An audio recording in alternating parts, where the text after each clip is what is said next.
All right, YouTube tells me we are live. Gray Shrimp, hello. Obi-Wan, hello.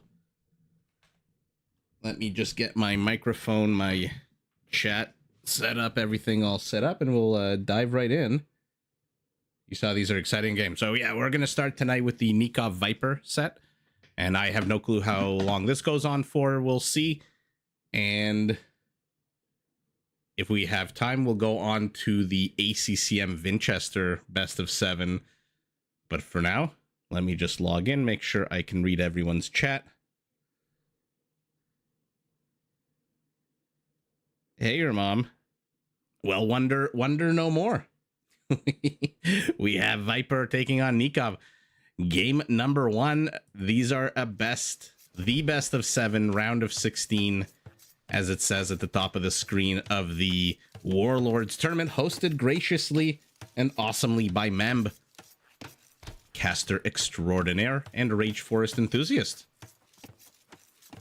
Hey Radu, nice to catch you. Richard, hello, hello. And we're getting the series off quite nicely because game number 1, the map we'll take a look at in a second, but I'm excited about these civilizations. We got the Khmer, the Khmer in yellow, and then we've got one of my personal favorites, the Saracens in blue.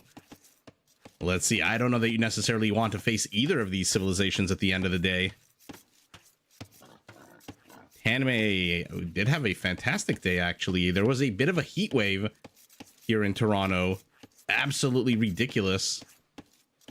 And I'm hoping my computer survived it and will not crash. No promises. Fingers are crossed. You don't want to see heavy walling. Okay, for now we are seeing the Viper lose control of a boar as he pushes the Ibex, stubborn as it is. Remember, this is a 9 villager start, and so let's take a look at the maps. The map rather. Everyone starts with a little bit of gold surrounding their initial settlement, a tiny bit of stone, and then a big lush dent. The exact opposite of a plateau, I guess a depression. Uh-oh, Nika. Radu, the Viper is already starting to wall off. Nikov is pushing deer uphill. This can't be fun for anybody. And what do we think is going to happen here? The peak temperature, I'm not sure. I think it was in the mid-20s, which is generally not bad. But my room air conditioner decided to break. The vent leading into the room, I guess, is clogged somehow, so the technician is coming tomorrow. My room got to 32 Celsius. John Yang, you are on time. If I have time, we'll catch all of the games. Unfortunately, yesterday, I don't know who here has kids, who here has babies, but there's this thing called sleep regression, where after you sleep train them, they forget all about the sleep training. And then they just go crazy at night, and that's what was happening the last couple of days. So yesterday was actually the first night I got a decent night's sleep. So in good spirits, in a good mood, the Viper does not want to deal with any kind of Saracen attack. And so he's trying to wall himself in, carved himself a pretty damn good chunk of the map. This looks like about 1/8 of the map. And let's see what our Saracen is doing for now. Off the back of 2 fewer villagers, is already heading up to feudal. And should reach there pretty much very far ahead. Is the Viper going for some kind of fast castle play? If so, Nikov might want to suss it out. Is he going to take the deer, or is he going to go after the Viper's base? No, it looks like he wants to keep pushing deer. So Nikov has no clue what's going on. He must see the score and see that the Viper has not yet clicked up to the next stage. Both of them are still pushing their Ibex. But yeah, Tanmay, all good, all good. Julio. Don't think the Viper is going to reach the finals. Okay, all right. Well, if anyone knows how this series ends, do not spoil it. I have no clue what happens.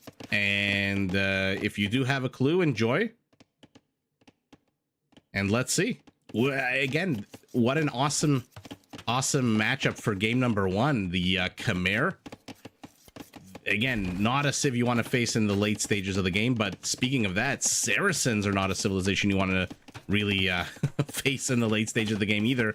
But the lack of gold here near their bases tells me that we're going to hopefully see some expansions into the center. Both of these players have pretty well functioning hussars for late game raiding as well. Your mom, you saw it? Okay. John Yang with the prediction. Hopefully. A lot of happy viewers and a happy caster. Let's see what actually ends up happening. The Viper, for now, again, does not want to deal with any kind of situation here. And yeah, he's definitely going fast castle with 600 food and 100 gold already. Rather, 140 gold already. And now Nikov just pivots over here. Cool feature. If you're not familiar with how the Khmer work, they don't need to drop off food at a mill or a town center. As long as they can plop down a farm, they can work that farm. Although I believe, somebody in the chat, correct me if I'm wrong, it's either 5 or 10% slower gathering rate. And farm's already the second slowest gathering rate, except for everyone except the Franks and maybe the Georgians and whatnot, any civ that has any kind of special feature. I think this is the slowest, and then the farms are the slowest. So I think not good news here if you want to work those farms for the Khmer. But again, you don't have to waste time dropping off food anywhere. Both players finally exploring the map. The Viper is looking for his opponent. Won't find him anytime soon. Although does see a nice patch of gold here. Nikov. Okay, continuing to look for relics. He's, by the way, seen that the Viper's walled himself in. Doesn't really need to explore the extremities here. He can kind of extrapolate and figure out what is going on. The Viper sees Nikov's entirely open base, sees a dead Ibex with 4 food on it.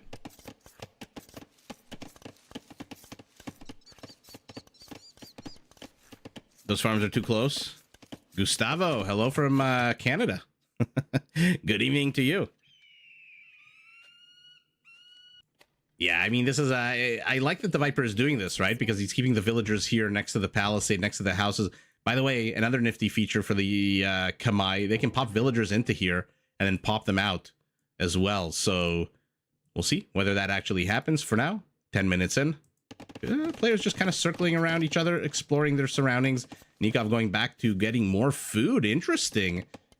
He did go up fast-ish castle. He's really only about 1 minute and 10 seconds behind the Khmer, which is always fantastic because the Khmer don't need any structures. They don't need anything except the resources to go up to the next stage. So if you can keep a pace with them, there's so many good build orders. Shout out to Morley Games for all the cool build orders, but in particular the Khmer Fast Night Rush, and immediately 2 town centers for the Viper. No villagers on stone just yet. Decent locations. I'm surprised he's not taking a more rear approach to stay a bit safer, but doesn't really see any kind of push out from the Saracen, so why the hell would he? Oh my goodness. Ladies and gentlemen, 12 minutes into the game, we've got ourselves the first fight as a deer. Looks like he's returning to his natural homeland, his hunting grounds, or I guess being hunted grounds.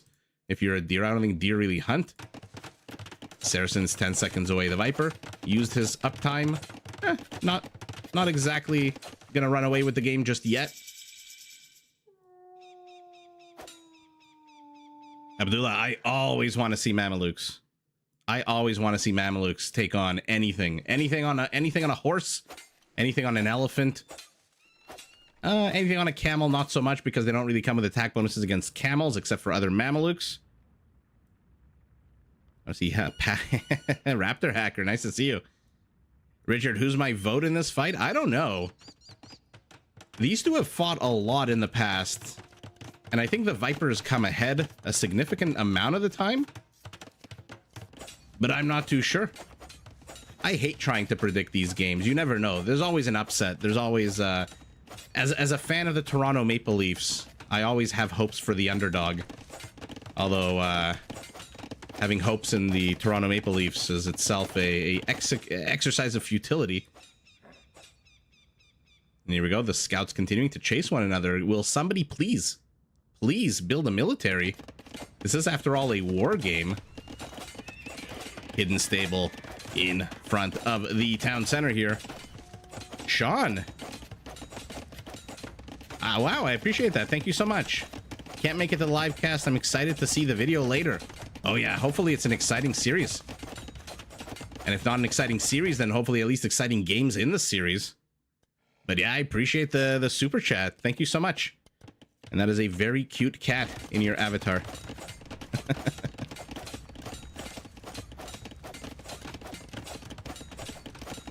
Deer do eat small animals, yeah.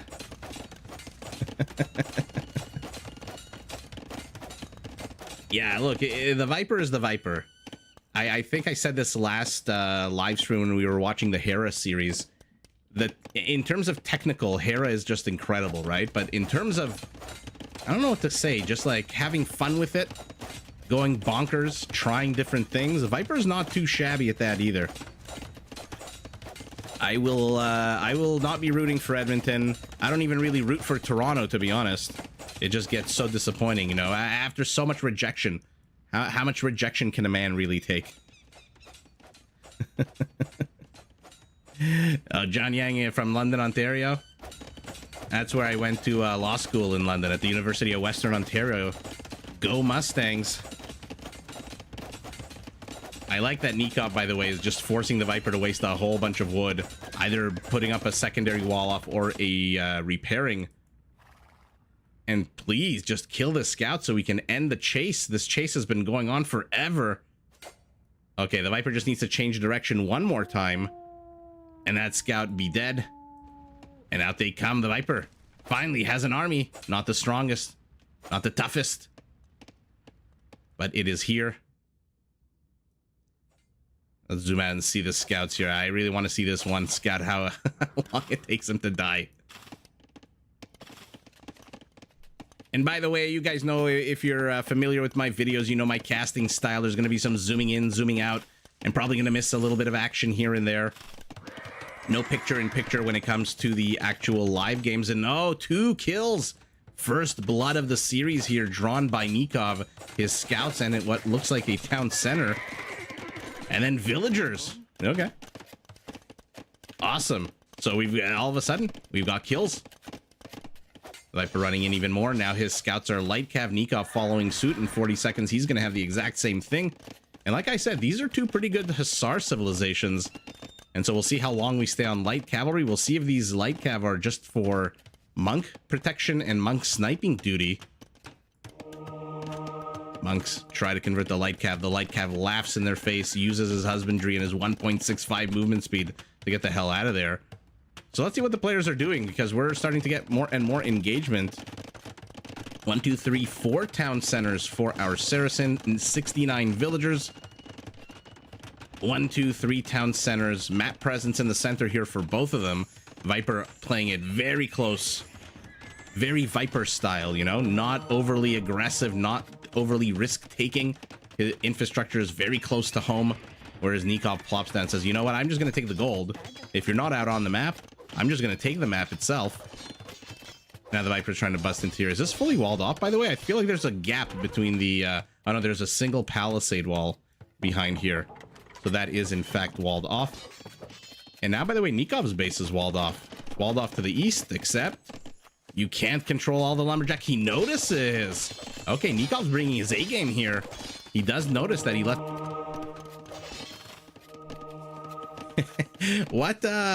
John, what movie was it when the person just kept saying enhance? Oh, it was Super Troopers. When he just kept looking at the computer and going enhance, enhance. Saracens are a super cool civilization, super powerful civilization. Viper might want to start denying some of this center action here. He does not want his opponent to take all the gold, but oh my goodness, Nikov doesn't notice. Runs into a forest of pike. Well, not quite yet pike. In 8 seconds they'll be pike, who themselves don't notice and run into a forest of monks. Oh, and he converts him right as he turns into a pikeman. Oh, that could have been a lot worse for Nikov, but that was very, very fortuitous to convert them right as they became pikemen. By the way, remember Saracen camels, 25% extra HP, which is why even without bloodlines, which our Saracen is seriously missing, they still do come with 125 HP. Audio is spotty. Everything seems to be okay on my end.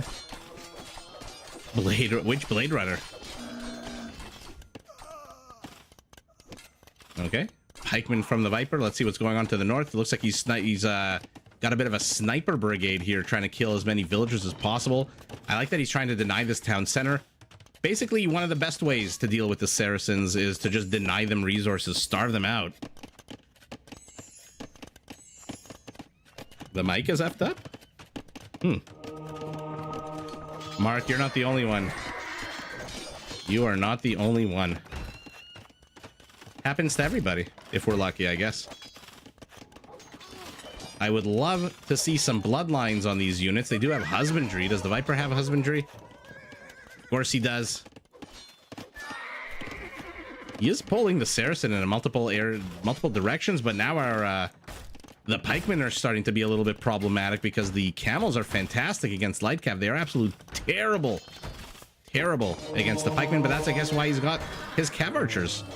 +2 attack against spearmen.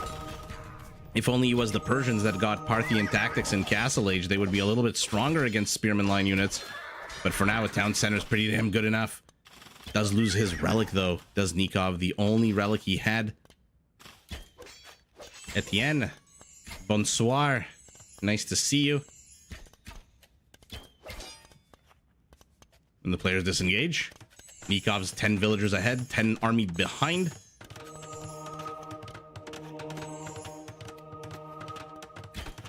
And let's see, the Viper. Ah, castle drop, push to the center, exactly what you need to do here.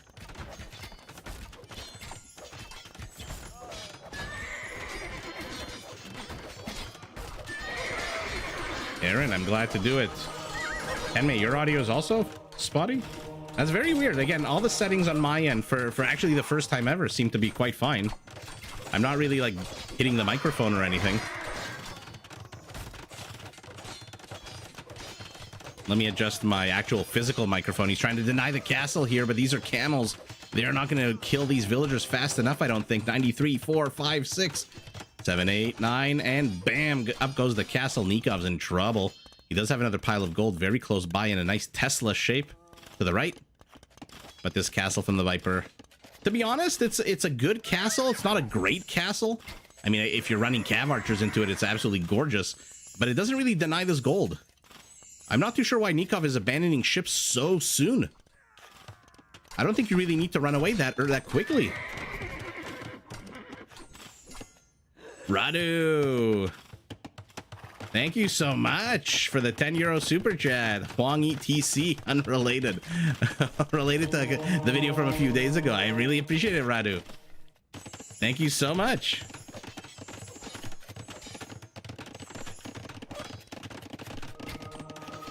Doc, your chat window's bugging out again. Pikemen are chasing. There's bloodlines for our Khmer. No bloodlines yet for our Saracen. By the way, the Viper has discovered the runaway town center. Was the villager pushing deer, or was that deer just happened to be there? You know, you've got 2 deer right here. Nikov, you've got 2 closer deer here. So Nikov making use of all of Mother Nature's bounty here as the Viper now expands out onto the map as well. Sudeep, yeah, I am. I finally have all my screens and transitions and all the bells and whistles, I hope.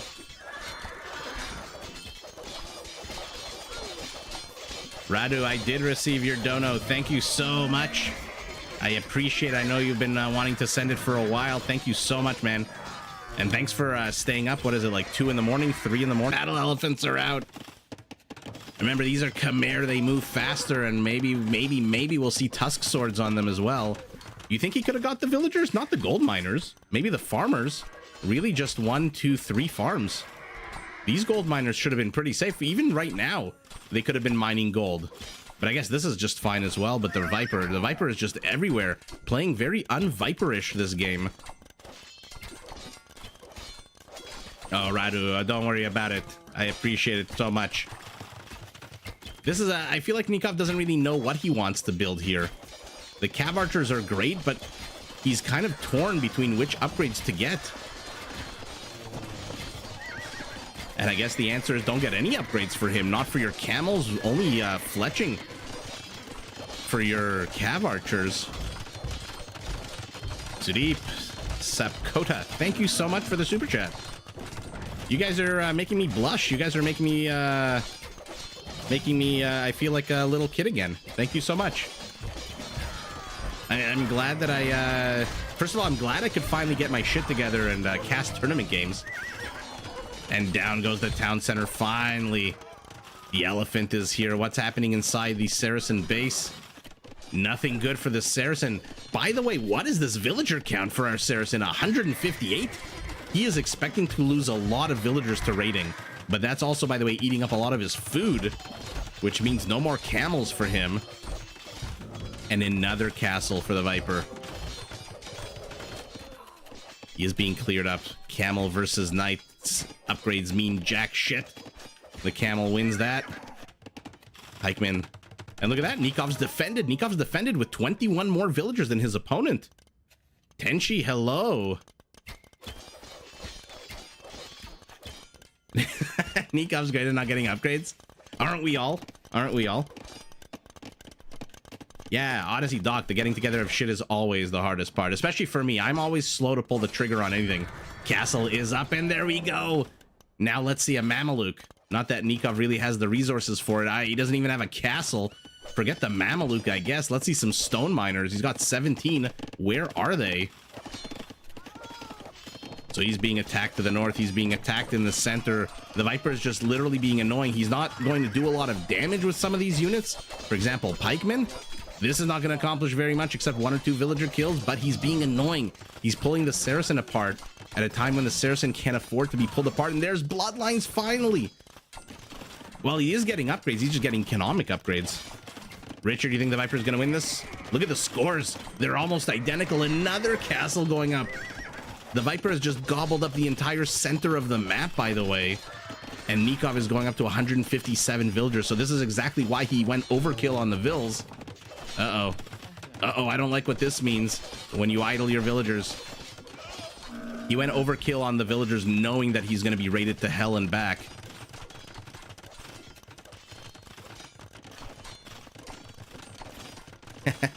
Late bloomer. A late Age of Empires bloomer. Come on, Ballista Elephants, you've got 1 kill. Where are the other? Where are your friends? Here they are. They've got 1 kill total. Look at this honor guard, this Praetorian guard of pikemen for this 1 Ballista Elephant that has 1 kill. Okay, wall off be damned. The Viper's cutting through the forest here. And what is this? Nikov is trying to create some kind of secret little area here. He's going to get 3 stables up. He doesn't have resources to train anything out of those stables, though. Pikemen are chasing. The Viper is being so annoying. Look at the villager kill count, 74 to 5. So never mind, maybe I'm the idiot. 14 pikemen seem to be doing a good damn job, although I think the pikemen are just softening the villagers up. And then the light cavalry are coming in and killing them. Well, there you go. I mean, that was a bit of a foregone conclusion on this game. Oh my god. If you're not familiar, this is the only unit in the game that can cut through the forest in Castle Age. It is such an annoying unit. I don't know why they gave this particular unit this particular set of skills. But he cuts through here, and now he's going after the villagers. That is so sour. At the same time, I mean, you just have to look at the mini-map.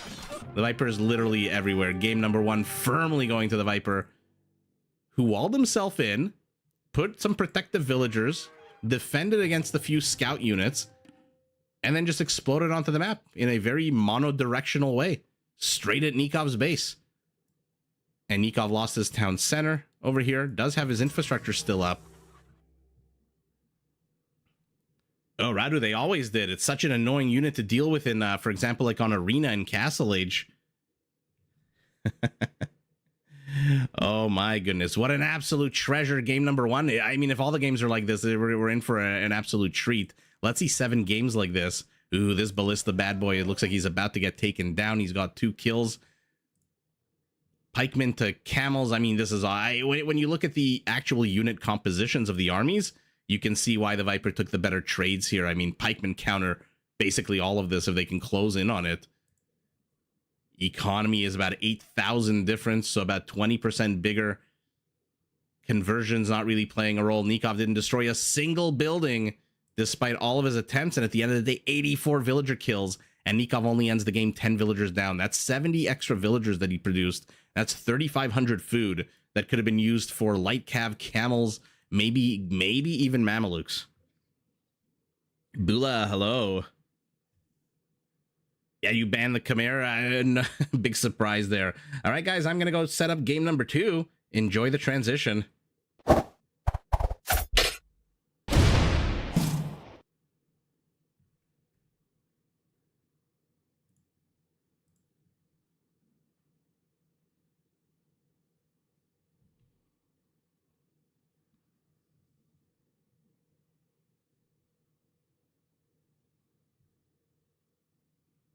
All right, the game's set up. Doc, you like that? All right, we are back. Game number 2. Ooh, we're on Spiral again, which always reminds me of the first episode of Game of Thrones, where at the end of the first episode, the White Walkers put all the dead bodies in the spiral position, which... Was that ever really explained? Why they were in the spiral position? I mean, it was very cool.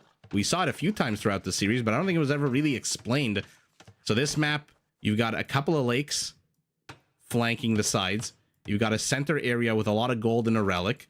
And then this is the funny part. You've got a few herdables, neutral herdables, behind a palisade that has 12 HP.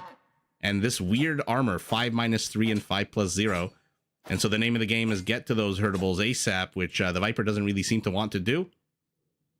Let's take a look at the civs. We know who the players are. Nikov as the Malians and the Viper as the Georgians. Okay, this might be problematic for the Georgians.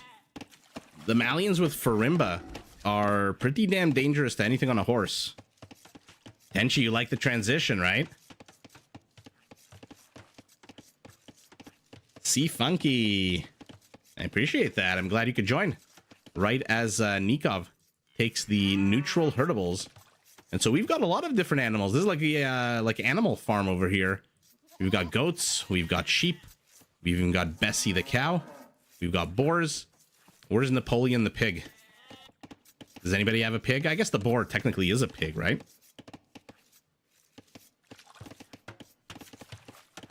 This is anyone's game indeed, but I suspect perhaps the Malians have a little bit of an advantage in this matchup.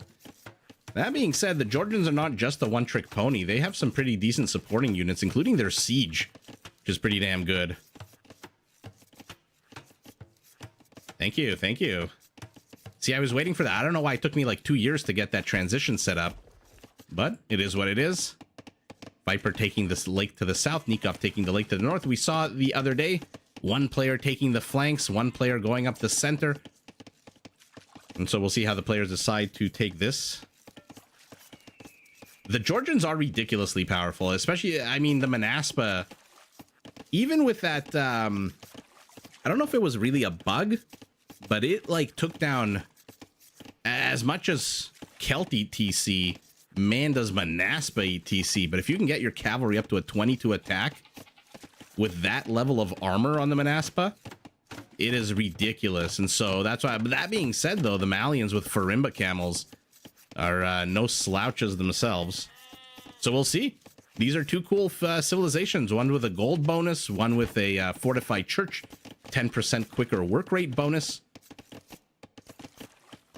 And yeah, that's the thing with the Georgians. If you can keep your mounted units alive throughout feudal age, you are in such an advantageous state in castle.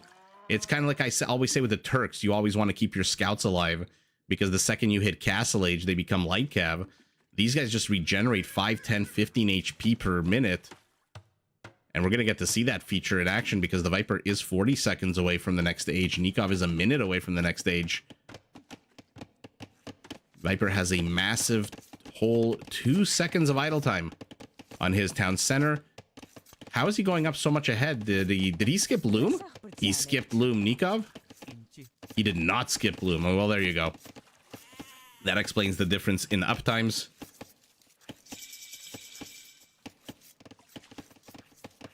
And let's see. Is the Viper going to channel his inner Rage Forest badass and try to lame the water here? Will Nikov see it coming? Has he even explored? Oh, he hasn't even explored how big the lake is, let alone the positioning of this counter dock here, which the Viper is now walling his villager in. Should be able to repair his ships if need be. Scouts holding hands as they run through the fields together and then go their separate ways because, of course, they are enemies. Quick castle for our Malian. He just needs a bit more gold, which I'm assuming he's going to use the market to sell. And yep, there we go. The Viper. Ooh, wait a second. The Viper is going full on feudal age. Uh-oh. So Nikov, like I said, the Malians, not exactly a weak civilization. Oh, but Nikov goes fast. Castle does not have the resources to defend this. And that is so sour. That's a whole bunch of wood down the toilet.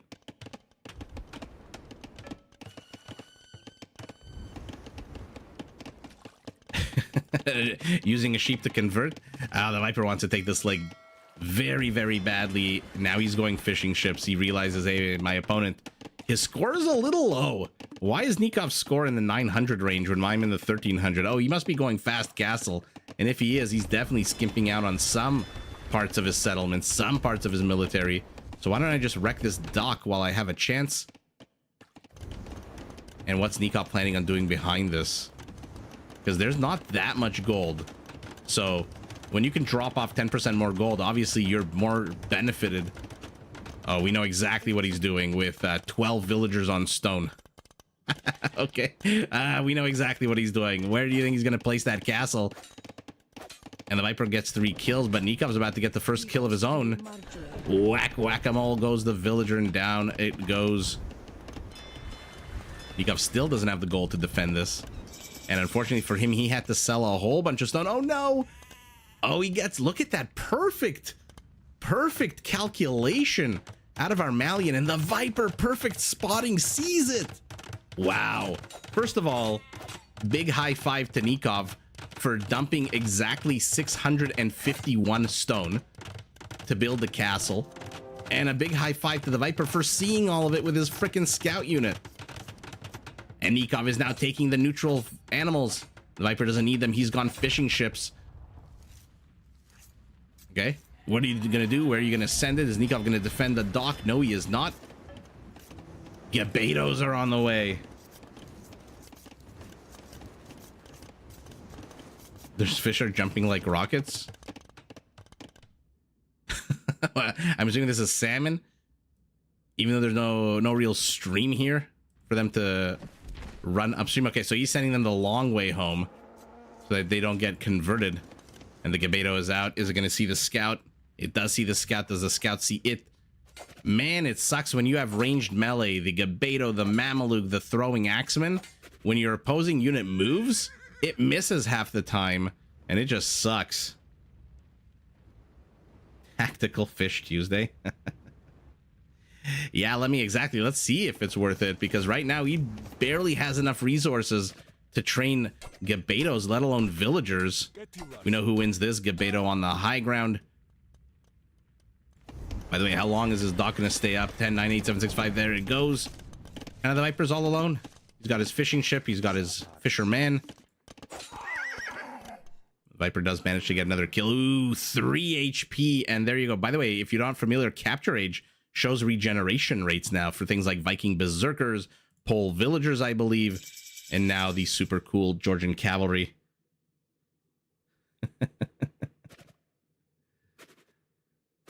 Fish nothing except the fish explode. Yeah, that definitely sounds like a T90 map, right? Where the fish blow up. Lemmy, you like the Gabetos? They're such a fun unit. They're so fast, the hit and run nature. Somebody, for the love of Age of Empires, take the center of the map, please. And here we go. Now he's going to try to be real annoying. The problem for him is fortified churches act like town centers. He can rush his villagers inside of there. They will fire arrows on these Gabetos with their 5 range. Do not hold a candle to the 6 range. That being said, as long as the villagers are hiding inside the fortified church, they are not working. And out come the knights. Down the Gabeto goes, and a monk as well. So Nikov is streaming them in one at a time. Perhaps might want to clump them now that he sees knights are out. Oh, he loses one to a conversion. Where is this town center? in the middle of literally nowhere. By the way, did he manage to get his herdables home? Yes, he did. The stolen herdables.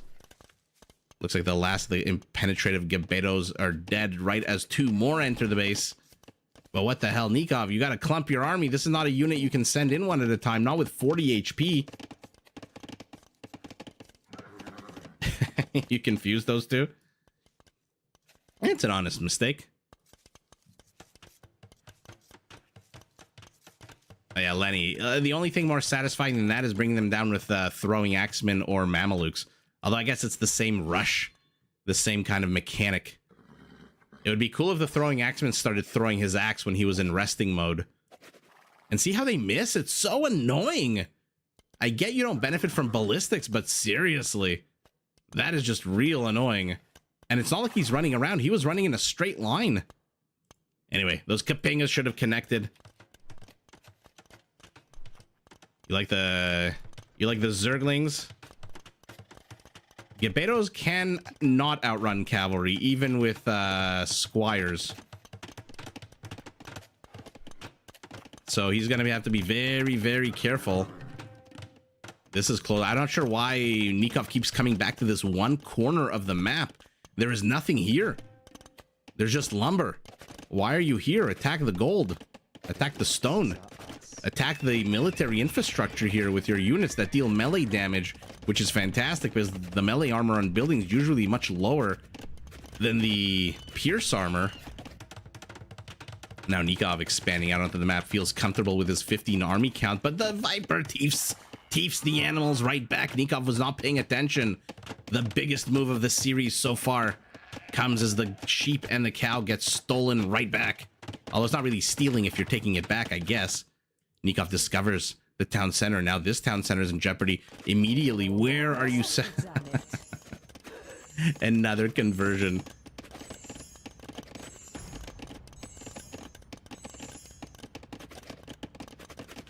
I hope we get to see throwing axemen in this series. It always surprises me when we don't see them because they are relatively cheap, and for what you're paying for, it's a relatively powerful unit. Nikov needs to really be applying pressure onto this town center, by the way, instead of just sending in one single Gebeto. The Viper doesn't notice, and an uncharacteristic mistake. He sent his cavalry here. Why? Because he is busy at home. Oh, these villagers might get sniped. You see how they're attacking and they're barely actually hitting. Is he gonna go after the monk? Of course he is. Is the Viper abandoning this castle? Oh, I mean, come on, at least finish getting the mule cart.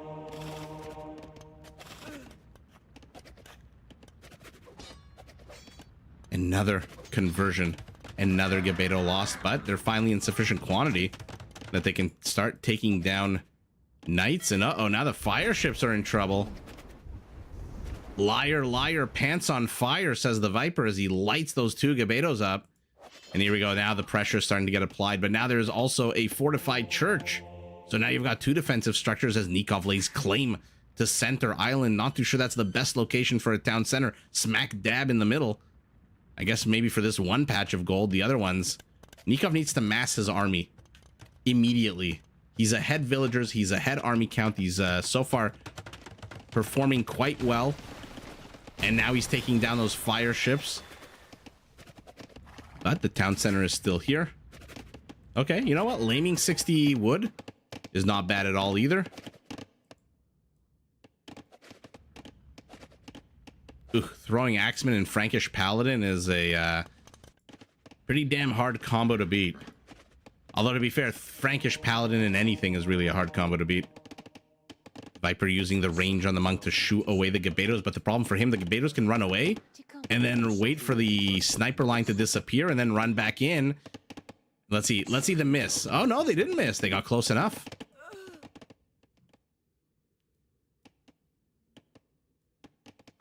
Frank archers. I guess if you want to lose the game, although I shouldn't laugh.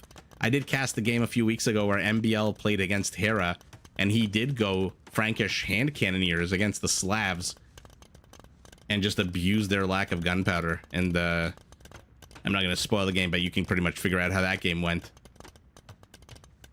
You can build on shallow water, sure. There's a special area. You see this, all this like pile of wood here? Means that he can build within this little box. So I guess, see, I thought he could build closer to here, but maybe he can't. So maybe, again, I'm the idiot.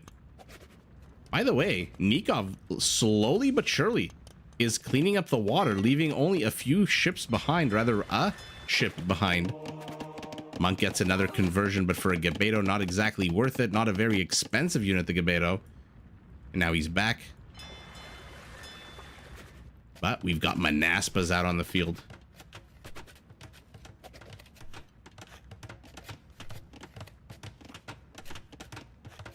Yeah, Frank's got hand cannoneers. One Gebeto is all that stands between Nikov losing a whole bunch of villagers. Oh, a converted Manaspa. So Nikov flipping the script here against the Viper is converting. The Gebeto does fall, but now there's a fully garrisoned town center. And again, you're playing against the Malians, who have Tigui, one of the coolest upgrades in the game, where their town center can fire 8 arrows when ungarrisoned and up to 18 when fully garrisoned. 18 arrows.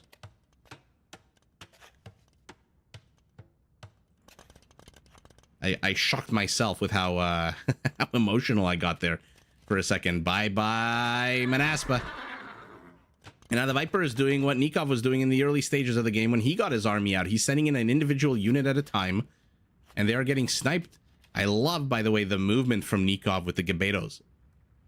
Constantly moving. I don't like the fact that he's left this up. This should have been killed a long time ago. And now it's his town center that's under attack. Let's see if we can find him in Aspa and see the armor. Look at the base armor, 3-2. The knight is 2-2, so this is a mighty, mighty tanky unit. And there we go. This is exactly the angle I thought he should have attacked from the very beginning. Not too sure you want to waste your time on a barracks. Does he have Tigui? I don't think so. Because usually it would say here, extra arrows 8. And I didn't see them firing on the 2 knights when they were here before. We'll see at the end of the game. It really is an upgrade you have no excuse not to get. You really should get that if you're playing the Malians. If you're playing against a raiding civilization. And here we go. Let's see it. Who wins this? How many Manaspas are there here? Only 8. So he just gets a +1 attack. Where the Gebeto's going high ground? Tell me you're going to take this fight. I think he can win this fight with hit and run tactics, but no, he's okay. He's going to reinforce. He's getting some reinforcements. Oh, but again, those freaking ranged melee, they miss so much, so frequently. How does this that everyone knows this about Nikov, that he doesn't get upgrades? I guess now I know it too. What he is getting is another town center for the gold. He's ahead villagers. He's ahead army. He is doing quite well. What the hell is that? Why did he place a bunch of palisade walls over here? I do not think ballistics applies to any ranged melee. So not the Gebetos, not the Mamelukes, not the throwing axemen. I don't think so. But again, the Viper's doing what he did last game. A little bit of poking over here, a little bit of prodding over here. More poking over here. And he is just absolutely exploiting Nikov's army on the other side of the map. And Nikov is not positioned properly to pick off reinforcements. So he's going to start losing a whole bunch of villagers again. Ali G from Portugal. I'm glad you could join us again.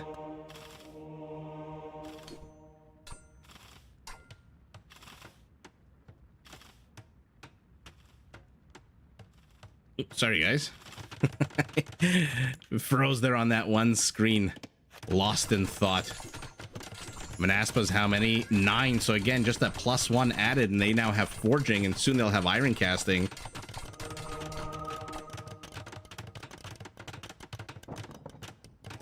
Sorry, I think my chat froze again.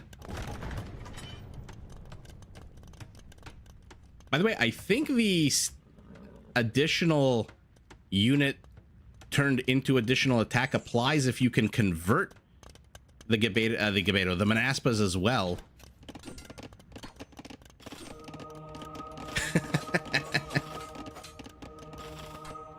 he gets another one. So soon Nikov is going to have enough Manaspas to get that extra attack boost. He's got the way. Take a look at that projectile count. I don't know why it says plus 10. I think it should say plus 8, no? And now it is firing. We've got a battle here to the center. Viper's focusing in on the infantry, whereas the Gebetos are focusing on the Manaspas. Where the hell are Nikov's Gebetos? He's got 24 of them. Why don't I see them? There's only 3 here. Where the hell are the others? Oh, they're back home. So he is defending well here, but now he's down villagers. So he's defended to the center of the Viper with a very, very careful castle. Still 4 converted Manaspas for our Malian, who cleans up at home. Man, they miss so often, and now he's got to bring his army forward. Will he catch wind of this castle? Oh no, he moves back at the worst time. If he had just stuck around for a few more milliseconds, he would absolutely have seen that castle going up.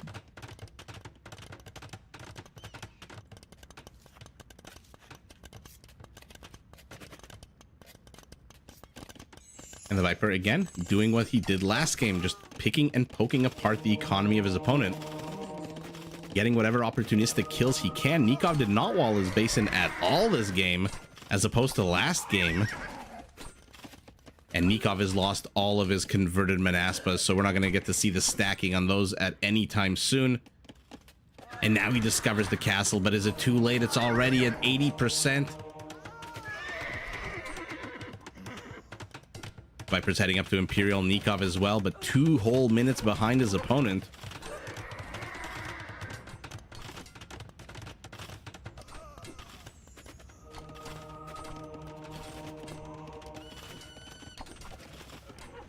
Yeah, Marco, so it doesn't affect, it does not affect the Gebetos, the throwing axemen, or the Mamelukes, right?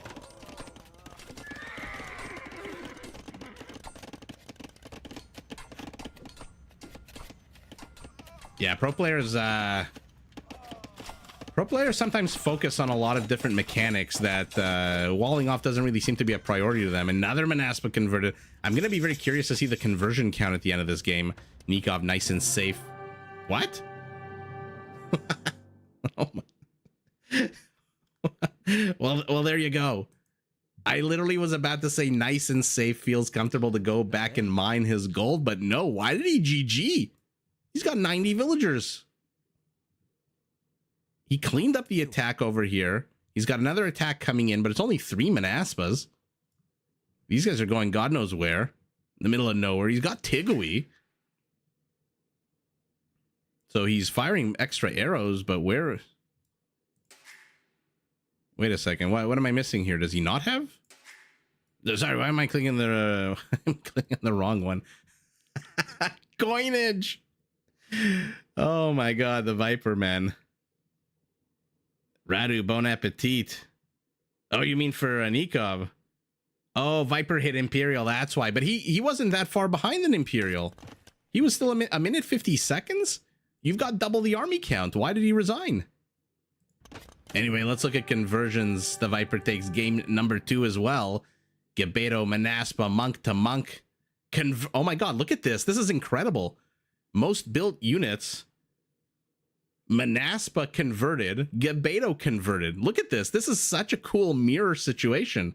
58 to 50, 10 to 8, 6 to 4. Wow. Okay. Didn't see that coming.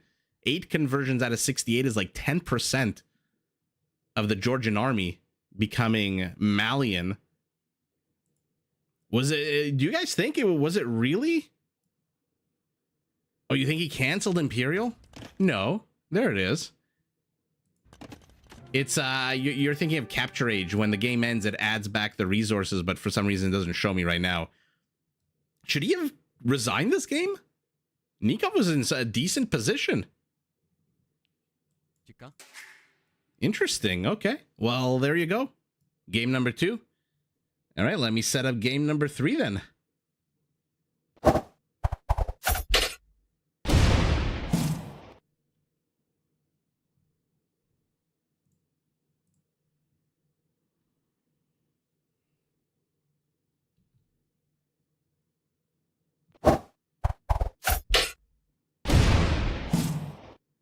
All right. Game number 3, we've got ourselves a nice historical matchup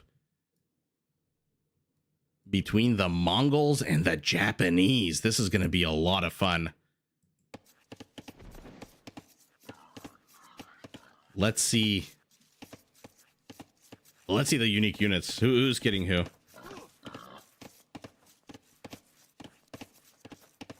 Oh, the res collected difference was huge? Okay. Well, there you go. There's always some kind of reason why one player resigns, why one player decides to GG. But map number 3 is on Alpine, where everyone starts in a giant exploded zit. And then there's a whole bunch of resources out on the map. A huge, by the way, number of resources. I think like 2.5 times the amount of stone.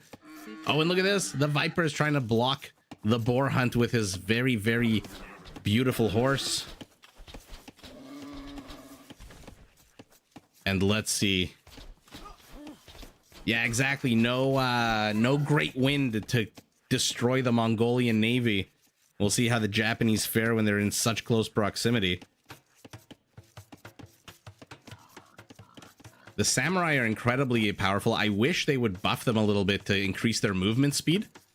But aside from that, they're just a fantastic unit.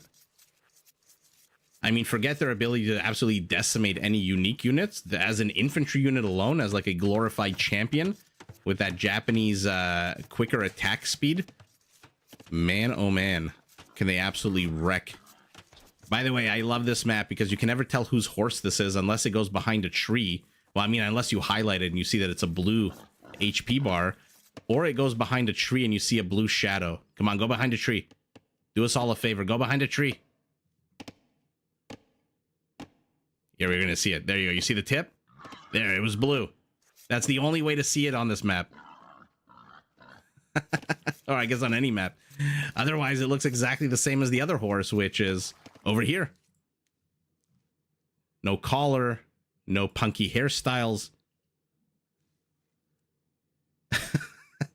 Can you imagine, Marco? There's one day like a nature mechanic to this game where you can.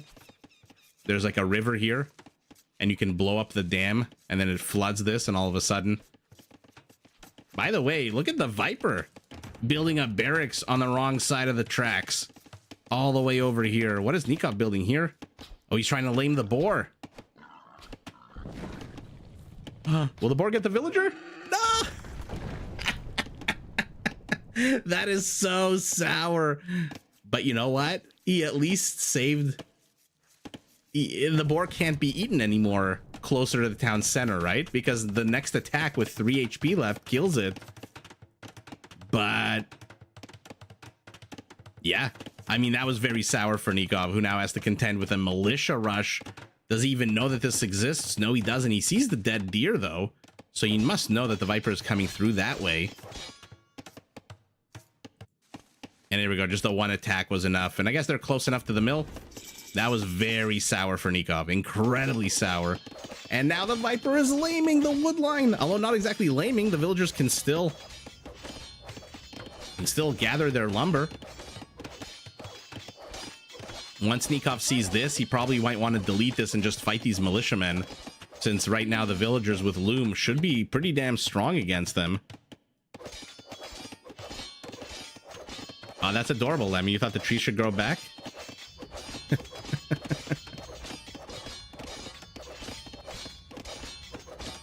This is incredible. I'm assuming the Viper's walling him in so that he can turn these guys into those quicker attacking feudal age Japanese, because I think the quicker attack only comes in feudal age.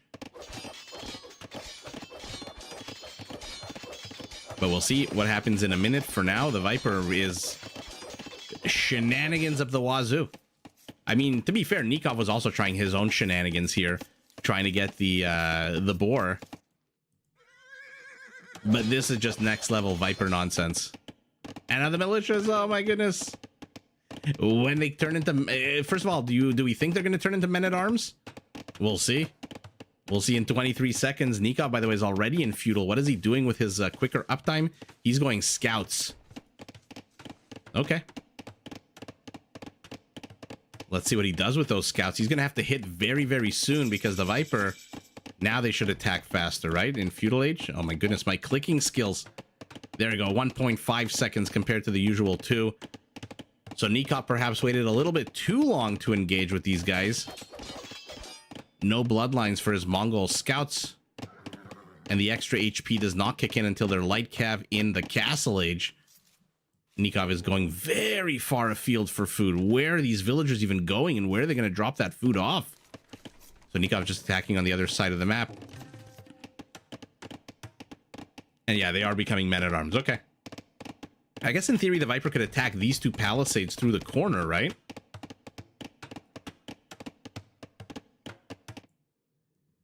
Horsey for blue. Where is Yellow's horse, by the way? No, Yellow's horse is dead. And the Viper, where is he training this? This is incredible. I love it.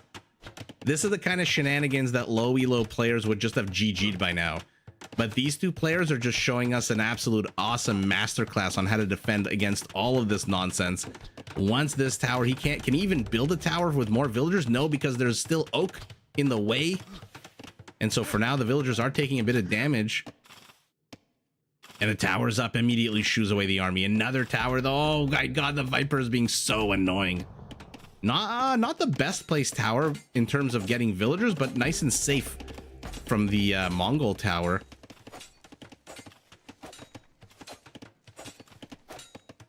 Infantry is not really meant to be like super duper useful unless it's kind of massed in large quantities, which is why it's a lot cheaper.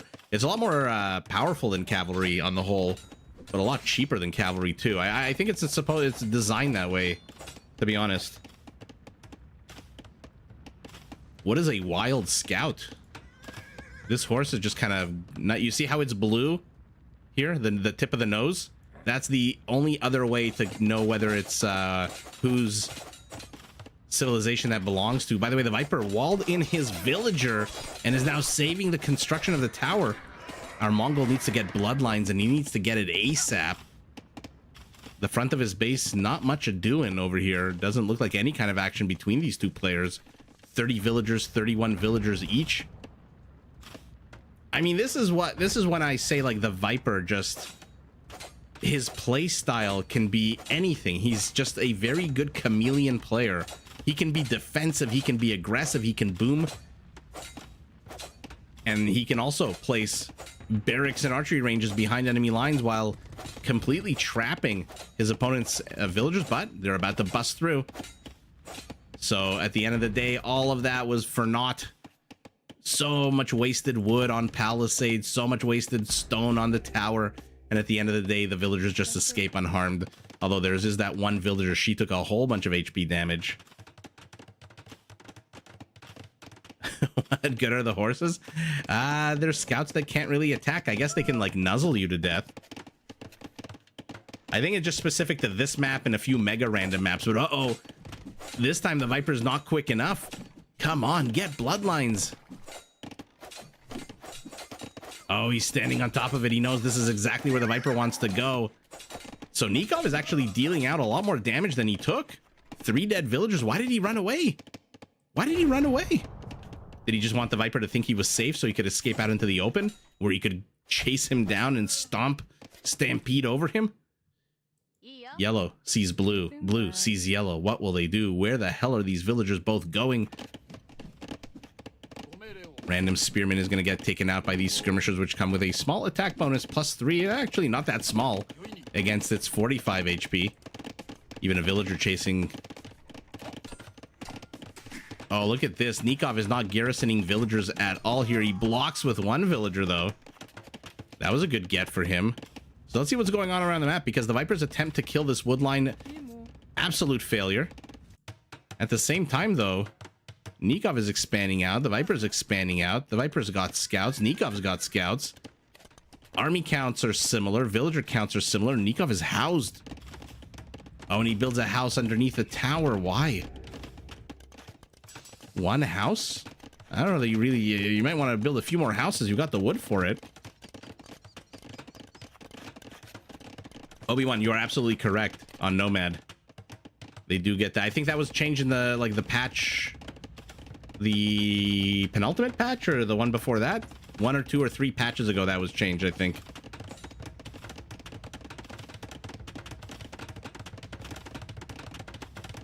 Oh, Lemmy, if you to your point about the smallest details, tomorrow's game, for everyone watching, no spoilers, but it's a Mr. Yo versus Vivi game, and there is one tiny little thing that happens, and I'm glad I catch it, and it leads to the death of so much carnage, so much wanton destruction and mayhem, all because of one tiny little thing happening. So keep an eye out for tomorrow's video. To your point, Lemmy, it is very much a game where that kind of stuff happens, especially once Siege comes out on the map. And Siege is just an absolute immediate game changer. Okay, market randomly placed here near the berries. Nikov doing what he did before, which is circling to the rear of his opponent's base. Not Gabetos this time, but just scouts. And the Viper, unlike the other previous games, he's not getting the villager kills he needs. 0 kills to 4. Although it looks like the Mongol lost the villager to Mother Nature here, which is what I think that 1 means. Or no, he killed the villager? I'm not too sure what that 1 means here. The Viper's killed 0. Nikov's killed 4. And he's lost 1. Yeah, so it means Nikov lost the villager to Mother Nature. Somewhere here there was a... what are we working with in this map? Oh, I don't see a single wild animal, actually. So I'm not too sure how he lost that 1 villager. Yeah, Viper is 2-0, Graining Tavern. Thanks for joining us. And now it's the Viper who has to place a defensive tower. Revenge is so sweet, says Nikov. As the Viper has to cancel the tower, loses a little tiny bit of stone. F you to the donkey working inside of this mill, says this one spearman who is his father was put out of business, I guess, by Big Mill Industries, and so he's taking his anger out on that one particular mill. Viper's being very aggressive with his spearmen into skirmishers, which is really interesting. Oh, it was the boar. Okay. Thanks, guys.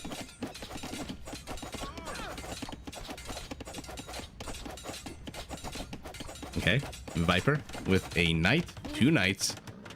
But there are a few spearmen here, rather a single spearman who still does deal 15%, 15 extra damage, bonus damage. And they are on the high ground, so 1 knight with no armor upgrades should be very careful before engaging. He's still outnumbered 14-1. So let's see quickly what's going on around the map. Actually, no, let's stick around here. I don't think anything's really going on around the map except the Viper's trying to bust into here. Oh, he's trying to reach him through the corner block. Tower will go up, should shoo away this army quite quickly. And yet again, the Viper has bloodlines, Nikov does not. Is he going to put villagers inside? Doesn't really need to. The Viper's not going to really engage into here. And this is all that's left of those 14 units. They were all slaughtered here on the eastern portion of the hill. A few in the western portion. Looks like a couple of skirmishers melting into the distance. Nikov discovers a few miners and hunters. Where are these miners even going to put their stone? Okay, camps over here. Oh, hey, you're missing bloodlines? I'll just attack you with my villagers, says the Viper. Yeah, never go up against Big Mill.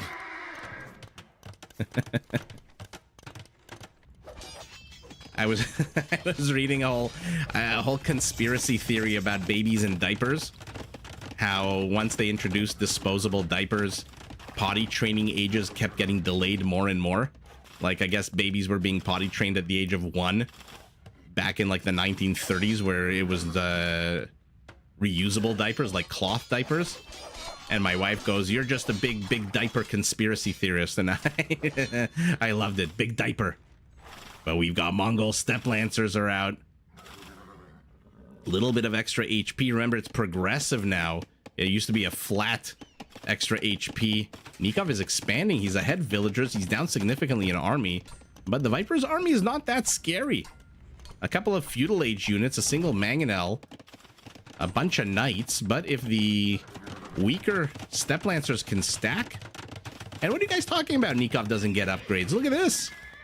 25 minutes into the game, he's getting husbandry.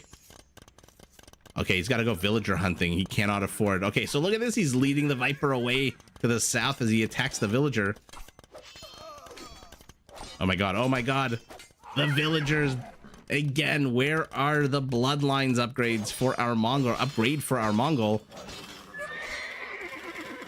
Blue's horse is still alive. It thinks it's Destrier. It thinks it can charge into here. Look at it turning around to look at its enemy, eyeballing it to death, giving it the old side eye. For the Viper now. Okay, so rinse and repeat strategy for game number 1, 2, and 3. He's not going to try to take out as many villagers as he can. His stronger unit dies. The Step Lancer on the high ground, and now one more poke. There you go. Thank you, extra range. Step Lancer gets surrounded by the mob and gets taken down. A converted Step Lancer as well, by the way. Do Japanese cav archers deal extra damage against other cav archers? I don't think so. I think it's just against foot archers. I might be mistaken, though. This map looks like the Brazilian flag. It kind of looks like the Japanese flag. Which we'll see. If maybe that's a good thing for the Viper, who has now busted into this mining colony. He's busted into the south of his opponent's base.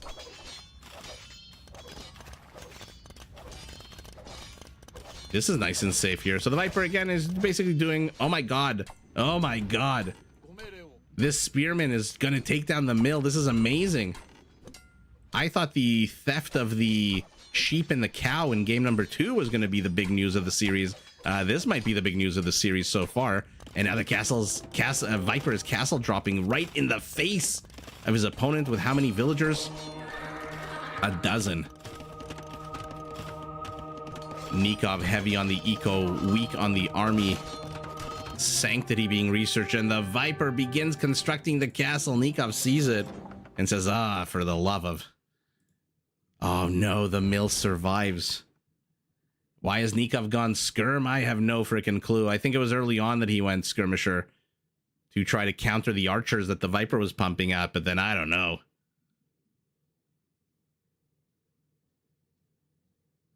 Oh, wow. So the Viper is following a game plan, and it seems to be working. I don't know if the Viper is playing the map, the civs, or the player at this point, because he is just doing the exact same thing over and over again, and he is just wrecking the economy of his opponent. Again, about a 15% difference in economy, massive 61 relic gold, but all 4 resources going to the Viper. Conversions 1, I guess it's that 1 Step Lancer. And what's the total kill count? The Viper got a little bit more. Nikov got a little bit of extra, 2 extra villager kills. But look at that. Nikov got his economy up and running. Oh, that's so sour. But look at the minimap. Blue is being chased over here. Blue is being pressed into over here. He doesn't have the units to deny. He's this castle even. I guess he could attack with his villagers. But what the hell are you going to do villager on villager? That's not really a great move. His tower is down, which means these villagers are going to die. So yeah, the Viper is just following a game plan here. And that game plan is death by 1,000 cuts. I don't know if we're going to see... Oh, Nikov's been on tilt. It really does feel like he's playing on tilt. All right. Let's see. I'm going to set up game number 4.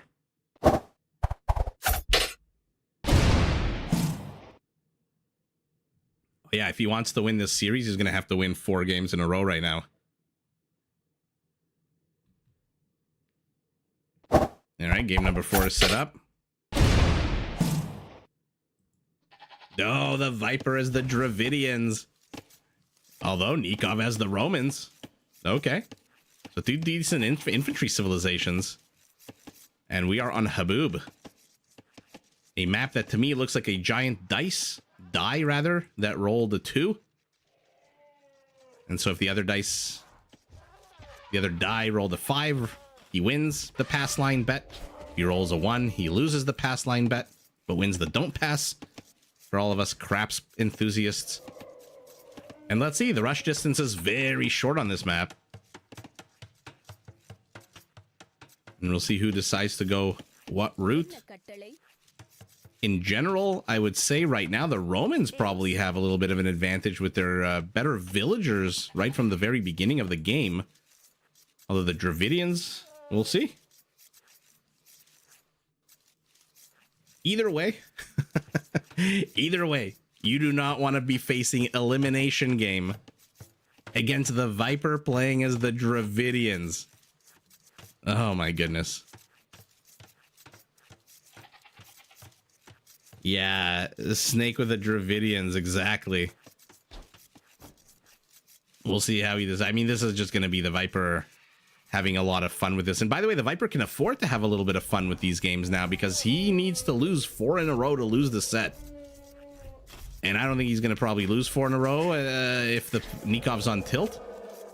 Perfect elephant pull, by the way, right underneath the town center. Obi-Wan with the counter take. Viper's all washed up, reverse sweep inbound. Oh yeah, let me. I always want to see Legionaries. Nikov has walled in his villagers. He knows there's going to be some kind of shenanigans abounding. A relic and a bit of a destroyed temple? Mini pyramid? Here in the center of Haboob. For now, like I said, rush distance between the bases is very, very small. Looks like the scouts are going to find one another very quickly. And attack each other, they do.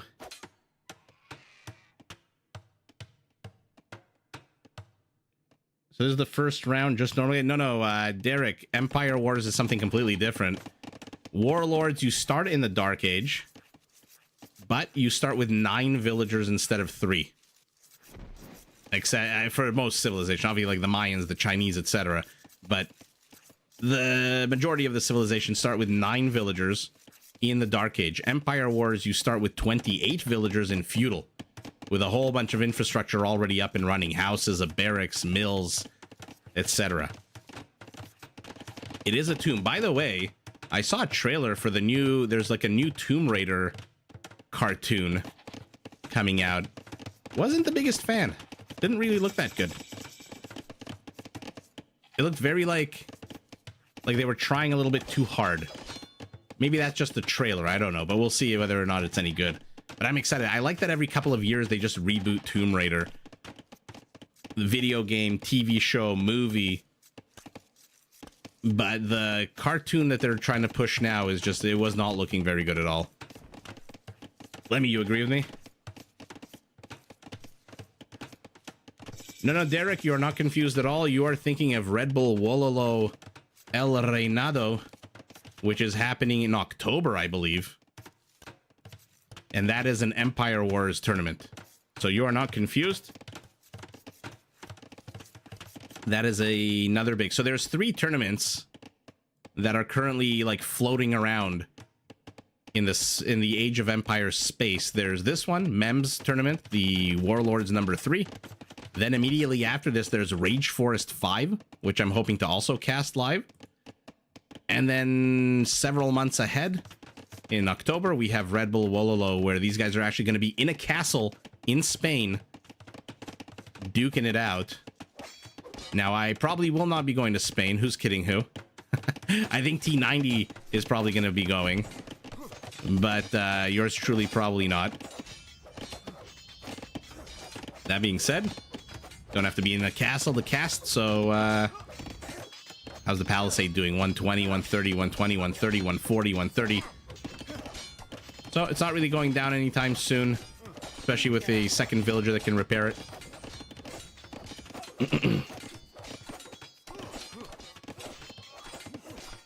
It's similar to the Empire Wars name. A very, very tiny pyramid. It is an adorable pyramid. There's the museum in New York, the... Oh my god, what is the name? There's a... I forget the name. It's on the Upper East Side, right next to Central Park. Is it the Museum of Natural History? I forget. There's a big museum in New York that has one of these recreated. Or not recreated, they actually got it from Egypt, brick by brick. And it is incredibly cool. I think it's the Natural History Museum. No, definitely not MoMA. No, the Met. Gray Manicom. Yes, the Met. on the Upper East Side. They recreated one of these, and I went there years and years ago. It was so cool. You can walk inside, and it's like a little mini tomb, a little mini pyramid with a nice little lake in front of it. Oh yeah, T-West's also having that Civ Builder tournament. That one confuses me, so we'll see if I cast it. Not the Guggenheim. No, not an art museum. I forget if it's... Yeah, I think it's the Met. It's incredibly impressive. Chris, hello. Nice to see you.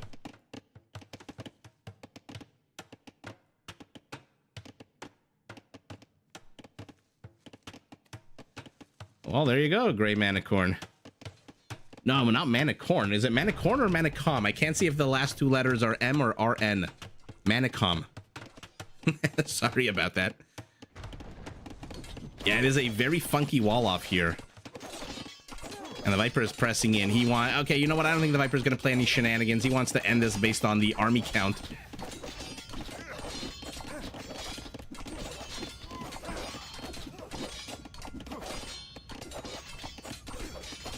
Obi-Wan, are there going to be pro players in the Civ Builder game? In the Civ Builder competition? I thought it's like everyone else.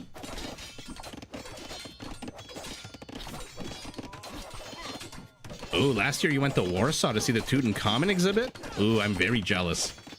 You know which museum I absolutely love in Europe? The Pergamon Museum in Berlin.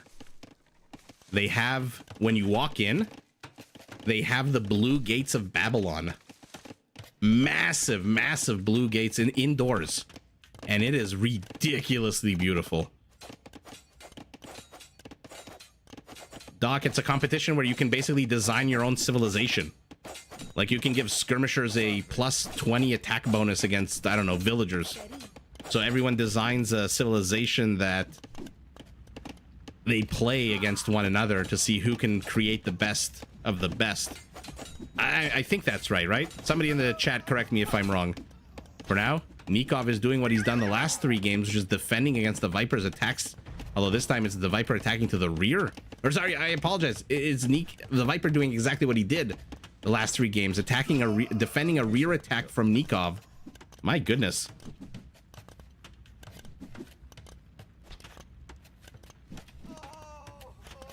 The museum with Nefertiti? I don't know if it's that one.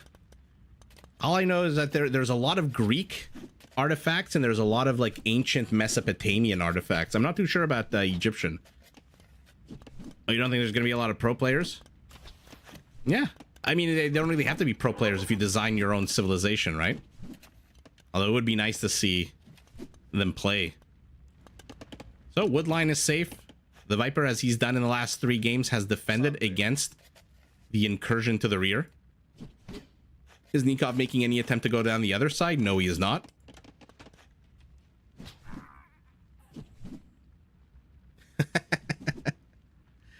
Purple Brave Giraffe with my sense of humor.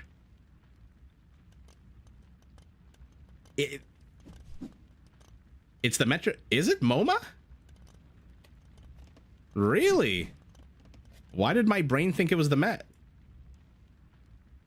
It is the Temple of Dender. Interesting. Actually, no, sorry. Metropolitan Museum of Art is not MoMA. Sorry, MoMA is Metropolitan Museum of Modern Art. Yeah, my bad. It is the Temple of Dendur, though. Now that you wrote that, now that I read that, my brain clicked in. Both players are heading up to Castle Age. The Viper's going to reach it first. Army counts are basically identical. And Nikov, again, he's ahead in villagers, so he's economically doing quite well as he's did last game. But I don't know, this is... he's down 3 games against the Viper. Now he's buying food for gold. Oh, look at that! Bloodlines, where were you last game? The Viper is chasing with his infantry.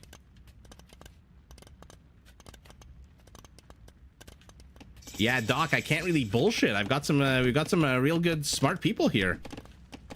Marco, look up Pergamon Museum, Gates of Babylon, and take a look at how freaking cool that is. Viper hits castle, immediately a second town center to the rear, perfectly located between these two resources. Where are Nikov's primary resources? One is off to the right, one is to the back. And the Viper is again trying to bust in here with synchronized attack of the pikemen, who immediately, as I point at them, run away. And now Nikov's going up the right side of the map.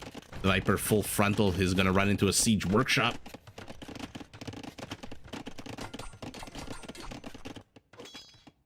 Ooh. How did these guys catch up? I thought skirmishers were faster. Oh, no, they're not. Never mind. Never mind. Mangonel comes out for the Viper. What will Nikov do? Counter Mangonel for him. Somehow the Viper always seems to have just one or two units that counter Nikov's ability to really get the ball rolling, to really steamroll. For example, the Monk.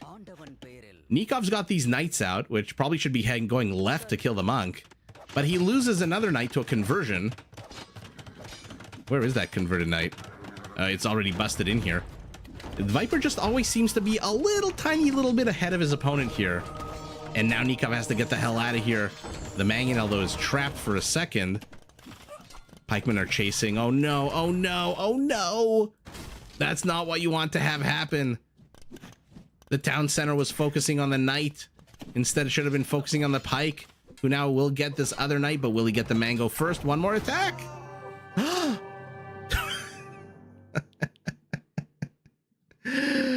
Oh my god, Marco, right? Isn't that amazing? It's so freaking cool. Savage Torment. Very cool name. Great casting. Thanks for taking thanks for taking the time to join in this sweep of 4-0 by the Viper. Again, am I wrong, guys? Am I absolutely wrong? Nikov with the backwards attack, as he's done in all 4 games. Viper defends it. And then the Viper just picks his opponent apart. He's got a unit up here. He's got a unit up here. He's got units in here. He's got units attacking to the front. He's about to kill the knight. I really wanted to see... Actually, I can't click the Mangonel. So it turns out the knight did actually kill the Mangonel. So his life is not in vain, because you know he's about to die to this pancake, this gangbang of pikemen here. And the Viper just following the same game plan. Nikov just unable in 4 games to come up with a counter strategy to this game. Wow. Bula, that is definitely one way of putting it. That is definitely one way of putting it. It is absolutely correct way of putting it. But wow. Yeah, Tanmay, a little bit anticlimactic. Gray Manicom, I don't enable the chat, so it could be that he said GG. He probably did say GG, but we don't see any chat here. I find it safer if I can't really see what the players are going to say to one another. Sometimes they get real raunchy with it. I don't want to get any offensive stuff in there. But okay, gay set number 1 was an absolute sweep by the Viper. You guys want to watch the Vinchester ACCM series? I can load that one up real quick. That was also played today.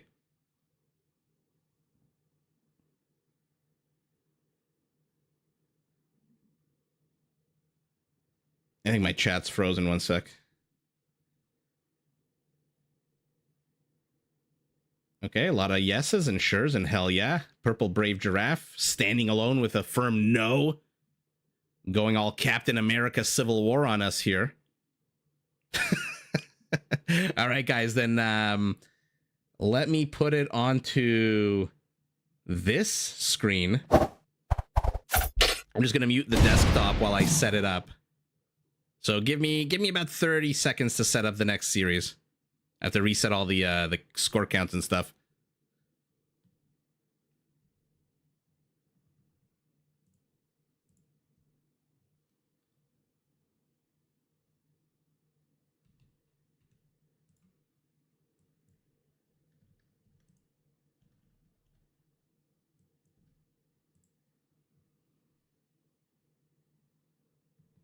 Okay, that actually took a lot quicker than I thought.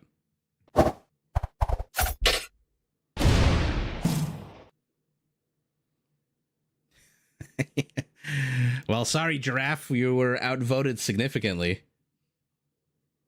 All right. So the next set, Vinchester ACCM. Let's go. ACCM in his blue, Vinchester in his purple. And again, game number 1, we've got the Saracens, this time on Arabia. Ooh. One big weakness of the Saracen, I guess just the Mameluke maybe, is their susceptibility to death by camel. And ain't none finer in the game than the Hindustani Imperial Camel Rider.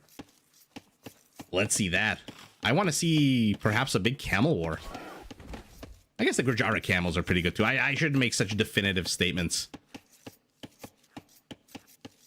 So we've got on the one hand our Hindustani in blue. We've got our Saracen in purple. Let's take a look at primary resources because we are on Arabia.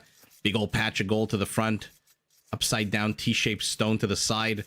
1, 2, 3 small forests. Not really in a very good coverage. Not very easy to wall off. Except for maybe the right flank. And then additional stone and gold off to the right side. And an additional gold patch very exposed to the front. Now, luckily for Vinchester, he's also got a relic and additional gold and a lot of wood here to the back. Let's take a look at ACCM's starting position. Front very open. Flank to the left also pretty damn open. Primary gold nice and safe to the back. Primary stone and additional gold off to the right. He's probably seen these deer by now, right? So yeah, he saw the one deer. So he's going to go after those. And he's also got a relic or two nearby. Extra stone compared to the extra gold of his opponent. So who knows? Maybe we'll see castles. Maybe we'll see Gulams. Oh, yeah, Chris.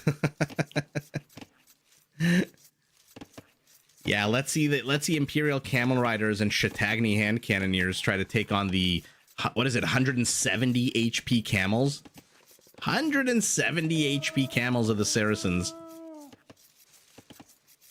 Yeah, Derek, this should be a real fun matchup. Especially with these two players, by the way. ACCM is a very aggressive player. Vinchester is a very tactical player, in my opinion. I've seen a few of his live streams. He's like he's kind of like survivalist. He like speaks and thinks out loud. And so he's incredibly, like, you can kind of see the workings of the mind. But, you know, never bet against the Saracens. We'll see. Oh, Savage Torment, I probably will not. I know very little to nothing about Age of Mythology. First of all, I'm just glad my computer hasn't crashed yet. And I would be remiss if I didn't try to plug the channel. There are 49 people watching. If you're new here, please do consider subscribing. Definitely hit that like button. If you haven't hit that like button yet, do go ahead and hit it right now, please. And yeah. By the way, does anyone know ACCM has that My Insanity tag at the end of his name here at the bottom right? Has he that means he joined the My Insanity clan, right? Derek, you think Arbalests against Gulams? That's going to be tricky. Although you can definitely mass Arbalests a lot better than you can mass Gulams. Alright, guys, I'm just going to catch up to the, one sec.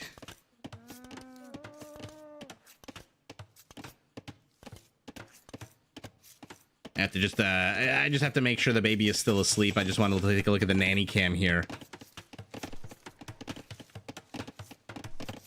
And then we'll dive right back to the chat and the commentary.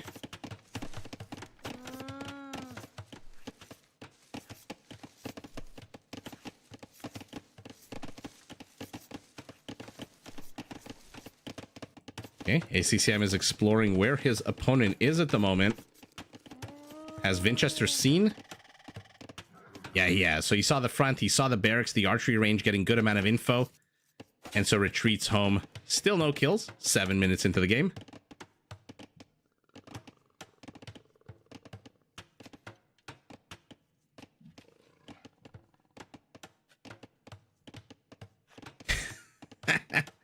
Get a move on it. Are there any cows on the map? I thought it was all llamas. Drama llamas. What are you guys hacking at? I'm trying to click. I'm trying to click. No, it's a llama. Llama, deer. And what are we working with here? The beautiful Jaguar. Not quite killed and pelted yet for those Jaguar warriors. Yeah, ACCM's name gets ridiculously long. Sometimes he puts his website gamdom.accm.com and then it's like /. It's like an HTTP address. It's really, really long. So I'm glad there's just an MYI at the end of it. He did join recently. Okay, that's good to know. By the way, Mr. Yo joined a clan recently, the Ling Yuan clan, the LY. What are the Elos? Ooh. I did not look up the Elos of the players. I apologize. About 2,500, I would say.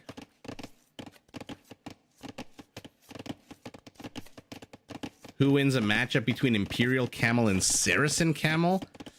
You know, the Imperial Camel, as cool as it is, the attack bonus against other camels doesn't increase. And so the Saracen Camel with the 25% extra HP might actually take it in a 1-to-1. Although Hindustani camels do attack faster. Oh my goodness. I don't know who wins that battle 1v1. I hope we get to find out. We brew. Saracens are very much OP, yeah. Ghulams are not great against many things, including, yeah, big cavalry. Hi, what caster? My name is Isaac.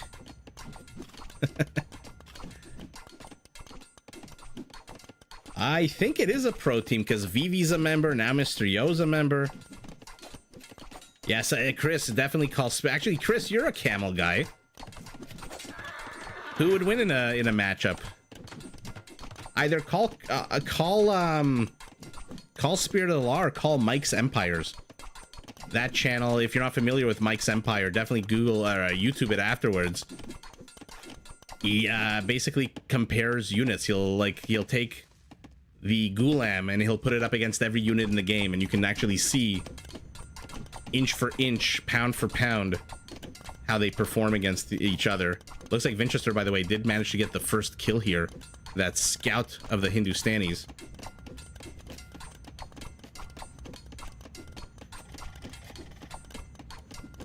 You're from the Spanish community. Well, bienvenido. Bienvenido para nuestros nuevos... how do you say viewers? How do you say viewers in Spanish? Nuevo... Oh my goodness. You heard the mooing from a cow? I think that's the llama. I think the llama does that annoying bleeding sound. Espectadores, gracias. ¿De dónde eres? Nehuen.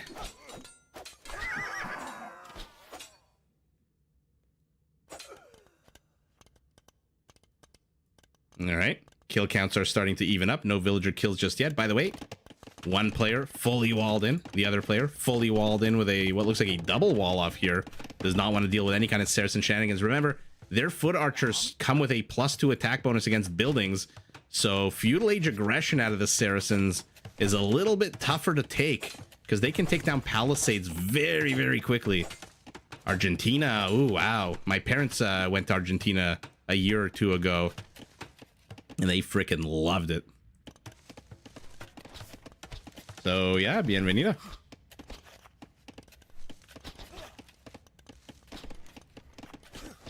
Oh, Age of Pathing also has a pretty cool channel, yeah. Sad videos. I love his little, like, the teleporting units and the various errors and mistakes in this game. I mean, you're working with a code that's like 20 years old. You're bound to have some kind of unanticipated effects. Both players, by the way, almost in castle age, and then the Saracen foot archer aggression. Heraland now, yeah, exactly. He left Canada, and now he's a firm Argentino, a nice caballero. Honestly, I can't say I blame him. You see how quickly they take down houses? You see how quickly they take down anything with their attack bonus against buildings? +3. Now, one thing they're not going to take down is skirmishers, so he needs to get the hell out of here. Oh, and he's discovering a town center. Good scouting here by Vinchester, who is going up the crossbow, which is basically inviting a Gulam play.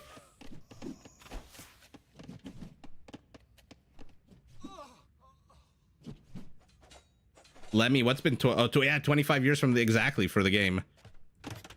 Please don't make me feel any older than I already feel. Sitting here, casting with my back hurting.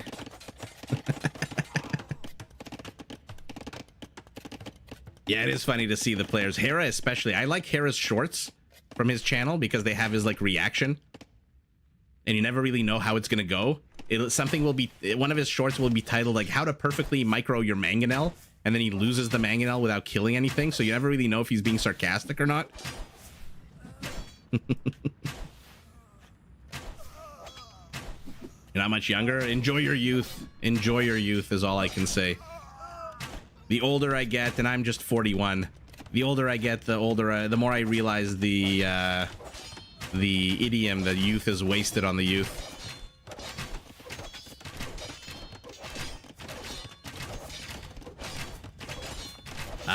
Doc, I really don't like to change the colors of the players. Let's put it to the,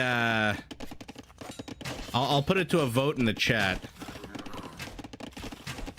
I really don't like to change. I know you're colorblind. You've mentioned it before. Which color do you want me to change?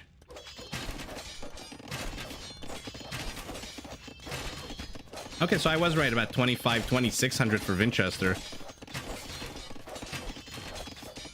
You played the game as a kid? Same here, except I was a teenager when it came out. By the way, Vinchester is here and he's making his presence known again. Man, can these units take down structures? That Saracen attack bonus, he is using it perfectly. And what are you, probably a siege workshop? Yeah, of course you are. Vinchester is on the left, Vinchester is on the right.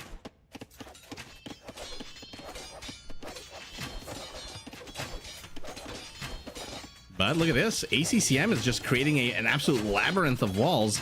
This is open, but who cares? He's not going to run through a town center. Ah, so people don't like the blue and purple.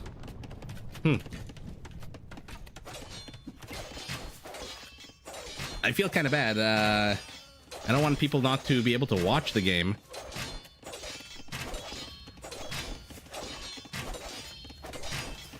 P1, P5. Okay, so let's see. So if you want ACCM... No, man, no. People really don't like the blue color. Okay, so let's make ACCM. You wanted him to be P5? Is that better? You know, I don't like, let's make him...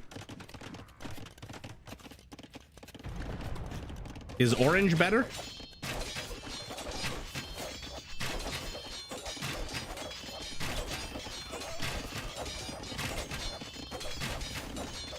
Is this better for everyone?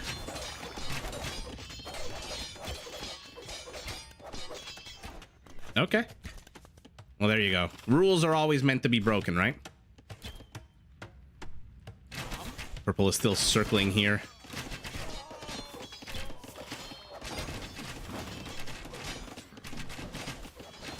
Okay, awesome. All right. Can you imagine there's somebody watching this after the fact and they tune out for like 20 minutes and they come back and all of a sudden everyone's a different color? In any event, our Saracen is pushing up here. He's still, by the way, inside the base. He's lamed the primary gold of the Hindustani. The secondary gold's not really being taken. Tertiary gold is way out front, and all of a sudden, our Hindustani has no villagers on gold. These are the only 5 he's got to the 11 of his opponent. Oh, these 5 have to get the hell out of here, too. Oh, this is a very sour situation for ACCM. But he's got skirmishers. Skirmishers are not going to last very long against knights. Get some town center support ASAP, and that's exactly what he does. Wow, Vinchester is really putting on the aggression, slowly taking down the barracks over here.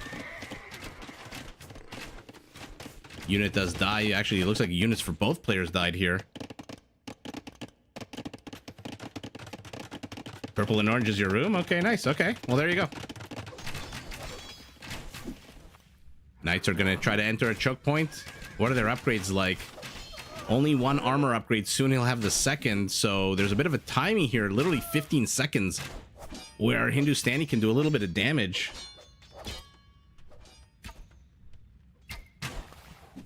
You don't think they'll get to Imperial here? They're definitely... Okay, so he is finally able to mine a little bit of gold, and he's trying to wall himself out. But there's crossbows. What the hell are you going to do with the house wall? Our Saracen has 3 times the army count. Villager counts are identical. More units are massing here to the front. He might need want to use these. Oh, no, never mind. This is where a technology like Bamaristan for the Saracens can come incredibly handy. Look at the villager kill count. 14-0. But he's losing military. Let's see what's happening on his base. He's being pushed into the north, but cleaned up. Being pushed into the west. Not cleaned up. 1 Cav Archer is trying to hold the line here. Unless I'm mistaken, nothing particularly special about the Cav Archer for the Hindustanis. And now he's finally moving his army forward. He's healing up his units. Both players have no stone whatsoever, but our Hindustani with 9 villagers and 400 should hit a castle quicker than his opponent, and he walls in a knight. And he walls in a knight, and he's using the 2 worst units on the map to attack him. Villagers and skirmishers. Actually, it's 2 knights. 1 escapes. Oh, he gets surrounded by the mob. Sick. Semper Tyrannus. The Hindustani villagers yell as they kill the knight. But the wall off is here. Villager pays for it with his life. There's nothing you can do. You can't wall off against the Saracens with palisades. Again, they have a bonus +3.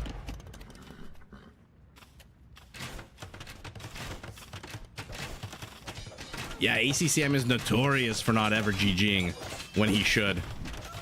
Although when he should is a judgment call. Oh no, even more. Where are these guys? Where are these guys coming in from? This is walled. This is walled. This is walled. Where are they coming from? Oh, they came up from here to the north. And he's... So ACCM is down 28 villagers, down 20 total, but he's lost 28. Will Vinchester notice the big old mangonel heading his way? He does not. Does not. Okay. Ooh, what a wall up by ACCM. But this is open. This is open. This is open. That is very sour. After all of those fancy maneuvers, he does feel, rather does lose. But here we go. Hindustani camels. 1.7 attack speed. Army pivoting to the north. Army continuing to attack these skirmishers who are dying 1 by 1. Literally being picked off and killed. This is incredible. Oh man, the archery range went down as well. Nikov's army count is 8 times bigger than his opponent, but if anything can stop this push, it is this castle. Did I say Nikov? I meant Vinchester. My goodness. You feel bad for ACCM? Don't feel bad for ACCM. He won't resign when he should. I mean, I don't know that now is necessarily the time for him to resign. I don't think so, but... Actually... Actually, he's got 1,000 gold. He's got no food, though. But his farming industry is nice and safe. He needs to build a lot of farms here next to the castle. Maybe even a mill. He's got the wood for it. Meanwhile, Vinchester, hunky-dory, just expanding out onto the map. Gathering his additional resources. Town center to the center of the map. 2 relics for him as well. So our Saracen is starting to gobble up the gold, which is the last thing you want to let the Saracen do.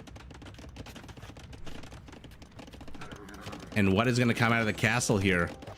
Oh, there's a counter castle, but it's going to lame the stone. Not exactly the most valuable of resources right now for our Hindustani.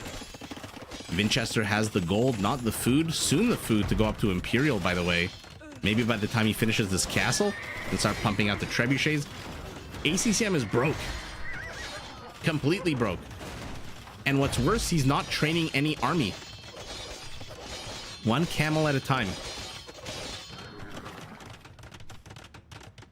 Yeah, 37 villagers to 0. It lames the wood line, it lames the stone, it lames the town center and the food gathering. This is a fantastic castle.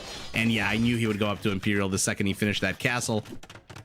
Even though he already has the prerequisite buildings, the monastery and the siege workshop. Where are you going? You're just a shitty camel. You have 0 base armor. Why are you running into crossbows? Yeah, well, look at that. Wait a second. ACCM got a villager kill? Wait a second.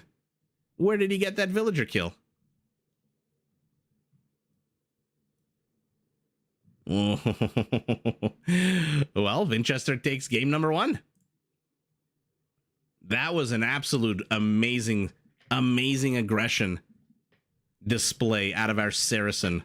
Like I said, their aggression in the feudal age with archers, even because most people wall off with palisades, they don't really spend their stone in the feudal age to wall off, is just ridiculous.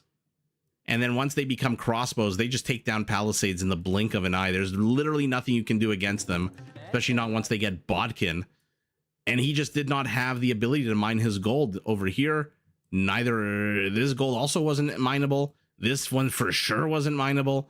So Vinchester really playing the map on this one, just absolutely everywhere. He did pull. He deleted one for mercy. Skirmishers to crossbows. I mean, the crossbows probably win this, but they probably half of them die. Yeah, the spearmen can't stand a chance, and the camels take that one. 10,000 more resources. This is what happens when you're non-stop aggressing against your opponent. And look at the just the upgrades for ACCM. Non-existent. Not researching a single freaking thing for literally 15 minutes in a pro game. That is about as deadly as you can have. All right, bear with me as I set up game number 2.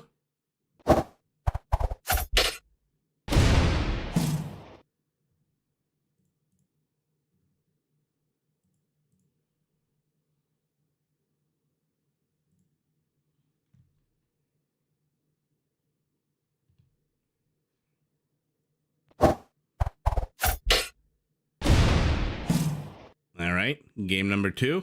Migration between the Dravidians. Okay. Chris, enjoy your coffee break. We've got a civil war amongst the Dravidians. One says, I like my coffee straight black, no cream. One says, I like cream and Splenda in mine. And so they carve themselves up. Let's make number 1, number 8 again. What is the over-under that we're going to get to see the Thyrsidae? I want to ask right now at the 1 minute mark of the game. I love mirror matchups, by the way. No, I think the players pick the civs. I absolutely love mirror matches. People think they're boring. I think they showcase skills a lot better than any other kind of matchup. You have literally no advantage or disadvantage over your opponent. You're working with the exact same skill set. Anthony Vecchioni with the $5 super chat. Thank you so much. I appreciate that. Wow. Well, I'm the one saying wow. Wow. Thank you so much. I'm glad you guys are enjoying these, by the way. I'm having a lot of fun with this. So again, I ask the chat, over under on Thyrsidae. What do you guys think? Are we going to get to see them this game? Or are these players just going to go land and then the usual naval 12, 3 or 4 naval ships?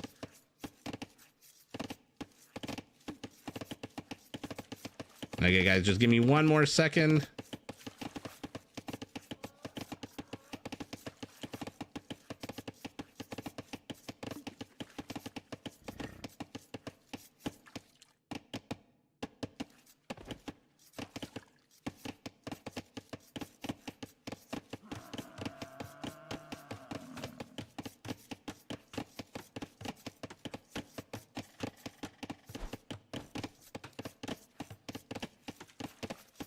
Sorry about that. Let's see.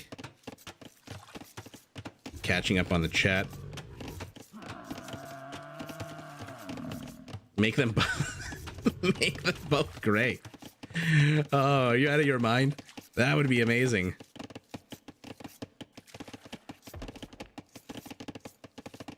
Annoying critic. Feeling guilty for watching these for years? Oh, come on.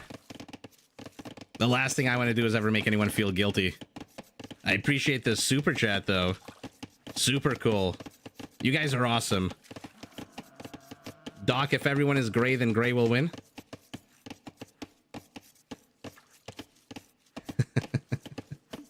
Sorry, guys. Let me catch up on the chat as the players catch up on their fishing.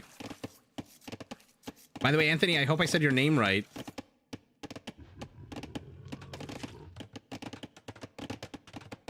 Lemmy, you also think they're more interesting? Okay. Make them both great. Teresa die. 4-3 Vinch ACCM. 7 of them. Okay. Tanmay, you got real specific with the quantity of ships there. C. Gornati, thank you so much. I appreciate that. I'm okay. They're amazing, but I'm okay. Oh my goodness, you guys are awesome. By the way, thank you so much. I'm like still a little shy and stuff about this. Anthony, no, I don't stream Twitch just yet, but now that I have all the things set up with the transitions and the screens, I definitely am going to be starting this year. Derek with the big take that the Dravidians will win this one. Oh, Chris, Warhammer. Yeah, Doc, you're right. I think this year I'm going to start streaming on Twitch. Twitch is really where the big community seems to be. The problem is for Twitch, you need to stream a lot on Twitch. Twitch is like for Hera when he streams like 12 hours in a row, or T90 and Mem when they sit and just stream. Unfortunately, again, I don't like to blame the baby because, you know, it's a baby. It's right now is not the best time for me to be able to sit down for like 8 hours in a row and stream. That being said, never say never. Exactly, Lemmy. That's exactly the point. I have to download the plugin for OBS so I can multi-stream. Kick is also a big, I think it's, is it Tato or Capuch who are big on Kick? I forget, one of them. Well, Tanmay, no, I'm never going to abandon YouTube. If anything, it'll just be multiple platforms, so you'll be able to see the exact same thing. Eventually, I'll also have like a big chat box here on the right side of the screen. I'm not a Luddite. I'm not like averse to technology, but it takes me a while to kind of like adopt these younger things. Whereas I think I was saying last stream, my like 11-year-old cousin, she'll just do whatever the hell within a matter of seconds. She'll figure everything out. It's Capuch who does Kick. Kick is picking up a lot. Okay. Yeah, Lemmy, that's actually a very good point. I was telling that to my wife the other day, that when if I watch something on Twitch, you can't go back until the video is done, until the live stream is over, and then you can rewind it and see. Whereas now on YouTube, if you guys wanted to, you can pause the live stream and basically just go back to whatever point you want. First kill of the game, first kill of the game. Will it be a fishing ship? Will it be a galley? It looks like it's a fishing ship. Not one, but 2 fishing ships, it looks like.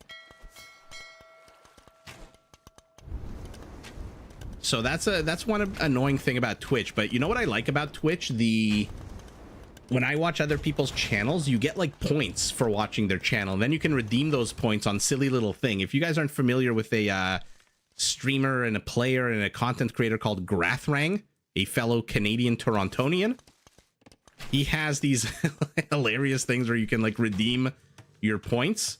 The more you watch, the more points you get. It's just like a passive like accumulation. And then you can basically like do crazy shit on the screen and have funny things pop up. Lemmy, that's exactly it. The interaction is better. Gray Shrimp, that's also a very good point, is that we're all old enough to prefer VHS to any social media. It looks like the orange Dravidian attempt to incur himself into the island, the home island of Vinchester, has failed. He's pivoting over here. Why? There's no ships here. I guess ACCM is just getting map vision and scouting. For now, he is firmly in control of Center Island.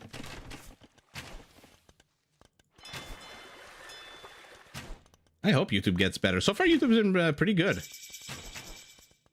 It takes them a while to render the videos, and so, Doc, you have experience with this. You'll watch this video, let's say tomorrow, if you don't catch it live, and it won't have the chat in it because YouTube hasn't finished rendering the video, and that sometimes takes like 2 whole days.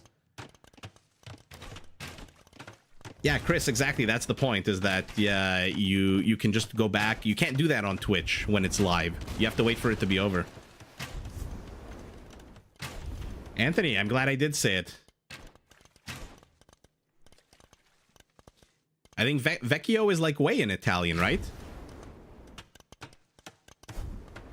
I just remember seeing the word Vecchio a lot in Rome. Yeah, everyone has their preferences. That's why like multi-streaming is a good thing to do, and that's why when I use OBS to stream, I think there's like a plugin you can download, and it will allow me to go on Twitch and here, so everyone can watch wherever the hell they want to watch. Vecchio is old, right. That's why I see it everywhere in Rome. Ponte del Vecchio.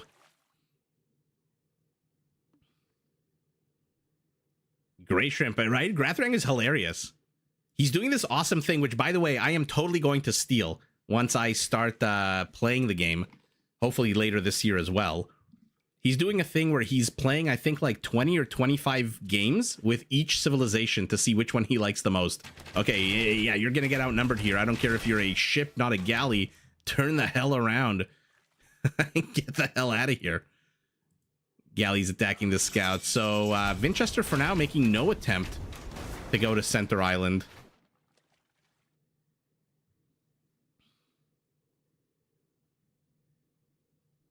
Lemmy, there is such a mode. You want to see it? Oh, 1 second. There. So now you see every individual player's vision, what they've explored, and what neither of them has explored. The black spaces here. I just don't like it because it like messes up my vision a little bit. But it does have. You just press Alt-D. Ooh, Vinchester has made landfall. Yeah, Lemmy, I'm starting more and more of my Arabia games with that in mind, with that functionality, because it's kind of cool. Everyone can see how the players scout. I just made Lemmy's day. I certainly hope not. I mean, I'm happy that if I did, but I hear a Wololo. There you are. Slow waddling monk with the book and the crook. He is going to absolutely get taken out by this scout who needs 3 attacks. He gets him right before he dies. Wait a second. It looked like that purple spearman was about to die, but he somehow survived. Vinchester's navy is just absolutely massive. 23 naval ships to the 9 of his opponent, but those 9 are fire ships. So, okay, I don't know who wins that. I find it useful in the beginning of games when you can see how like, for example, if you want to learn how to scout with sheep, and you're like, you know what? Let's see how Hera does it. And you can see on the mini-map if he does a spiral shape, a box shape, etc. For now, battle to Center Island is beginning. Why are these villagers not in the town center? I'm not too sure. But they don't really need to be, not against a light cav with 11 HP with a spearman here. He's luring the spearman to the town center. He's luring him in here. Hello. Hello, wake up. Ooh, if he was a Celt, he would have stolen that ox. And he kills the scout. There you go. There you go. That's what you should have done an hour ago. And I'm pretty sure the fire ships take this. So I'm not too sure why ACCM is so hesitant to engage into this right now. Hera uses sorcery, yeah. No, it's that amazing Argentinian beef and meat that I hope to one day try, that he eats, that gives him all the iron and all the minerals that he needs to absolutely destroy the micro game. By the way, purple is pushing into here. The colors are a little bit hard to see. Hera has AoE in his DNA. It's AoE-NA. It is a very odd bonus. I said it once during a game about a year ago. Why the hell are they sheep stealers? And then people in the chat were like, yeah, that's more like the Scottish than the Celts. I guess there's like a history of people from Scotland stealing sheep. I don't know. Not exactly the history that I studied. But outnumbered about 1 billion to 3. He needs to get the hell out of here. Let's see what's going on around the map as fire ships engage into fire ships. No clear victor. A whole bunch of purple reinforcements. Again, Vinchester's Navy, 28. And there is a demo ship somewhere up here to the north, waiting to save the fishing ships from any kind of drama on land. A couple of mangonels taken out of town center. Hera is Canadian. I think he's from Quebec, I want to say. But I think he lives in Argentina now. He has absconded to more delicious climates.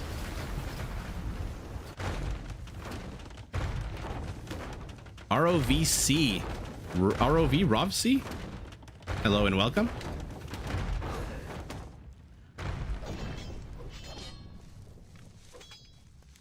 Yeah, Hera is a Canadian.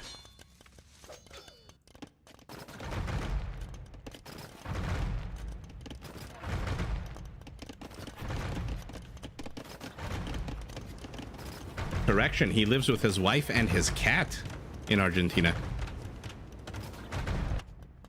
So the dock here to the west of the...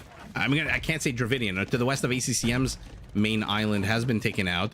But ACCM is huge on the island, even though he's down in total civilian count. Where are these Urumi swordsmen? Ooh, Vinchester's planning a little bit of a charge attack, trample damage surprise. I thought he had one cat. Look at us discussing the Age of Empires personalities and what kind of pets they have.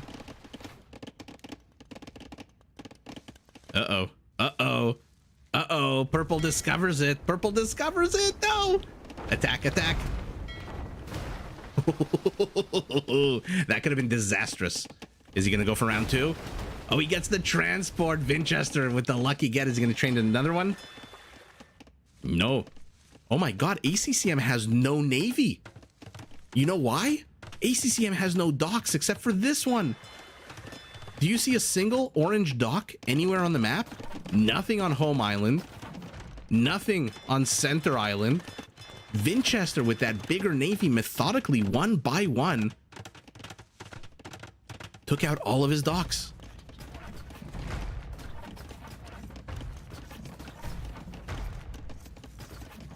Yeah, I know. The Urumi is absolutely crazy. It is absolutely crazy.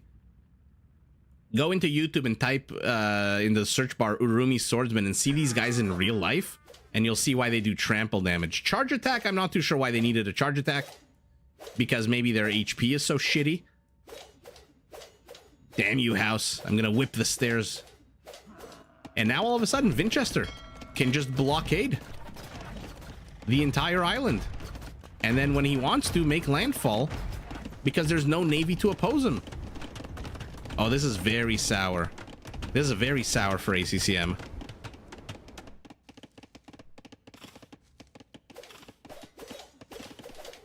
Yeah, I've said it before. There's like 12 units on the water, including unique units. By the way, we're not seeing any Thericidai at all this game. It is a bit of a lackluster element of the game. And here we go. Now he's going to invade main island. Oh, they want to board so bad. They get there with the turtle ships. A couple of mangroves are in the way. And this is what happens when you lose water control. ACCM yet again might find himself GGing once he sees this army approaching his homeland. There's nothing here. Not even a military building to train units out of. But no attack upgrades as well, so they just do 8 damage. Does he even have loom? Okay, he does have loom. Imperial Age crossbows for our Dravidian. All of his infrastructure is here. What does he have left on Center Island? He does have stone and gold left.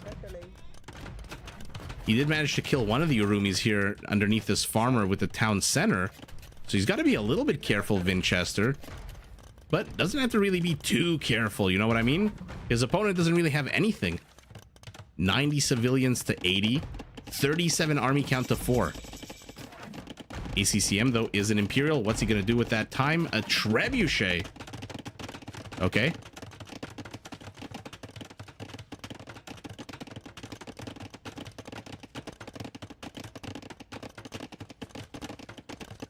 Tanmay, no, I don't personally know anybody. I am a complete random. I know Dave is Canadian, but I have never, like, actually spoken or met with any of these people. Hera has been once on the stream and was very nice and left a very nice comment on one of my videos. Oh, that's one way to get your opponent's army. But no, I've never actually met any of the players. I'm fairly new to the scene. Your Tiracid prediction is sinking faster than a Tiracid itself. Where are these two transport ships, by the way? Oh, even more units. Another castle. So Vinchester completely gave control of the center island up, but in exchange got water control. House Valerian over here. Yeah, as of yet, I have not been invited to co-cast with anyone, and we'll see. Hopefully that changes. But for now, not really too upset about the soul casting.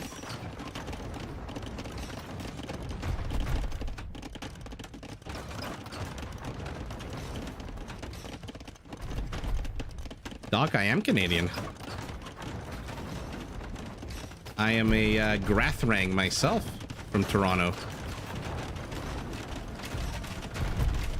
Everyone always asks me if my background is StarCraft. No, I just happen to watch a lot of StarCraft videos in the last like 10 years. Up, pancake. Down go the skirmishers. All of a sudden, a quarter of the Dravidian Purple Army disappears. And now ACCM is here. He wants control of Center Island and the gold that it brings. Thank you, Tenmay. I'm glad you enjoy. But yeah, people ask me if I'm like big on StarCraft. I wouldn't say I'm like big or I know, but yeah, when I say things like supply blocked versus population capped, people realize that yeah, I watch a lot of StarCraft as well. I did co-cast with Otter. You're absolutely right, Grey Shrimp. Yeah, when we co-hosted the fastest Chaos Deathmatch tournament. That is literally last October. Good reminder.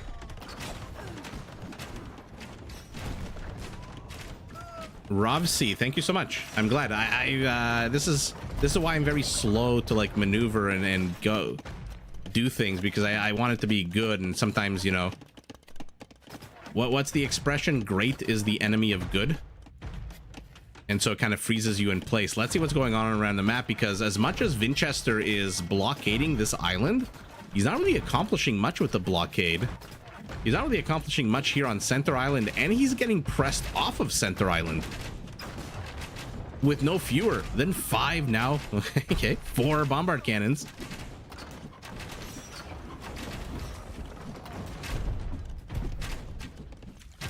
Am I from Toronto? Yeah. The Toronto, all of Canada, the real estate market is just absolutely bonkers. But yeah, I am from Toronto.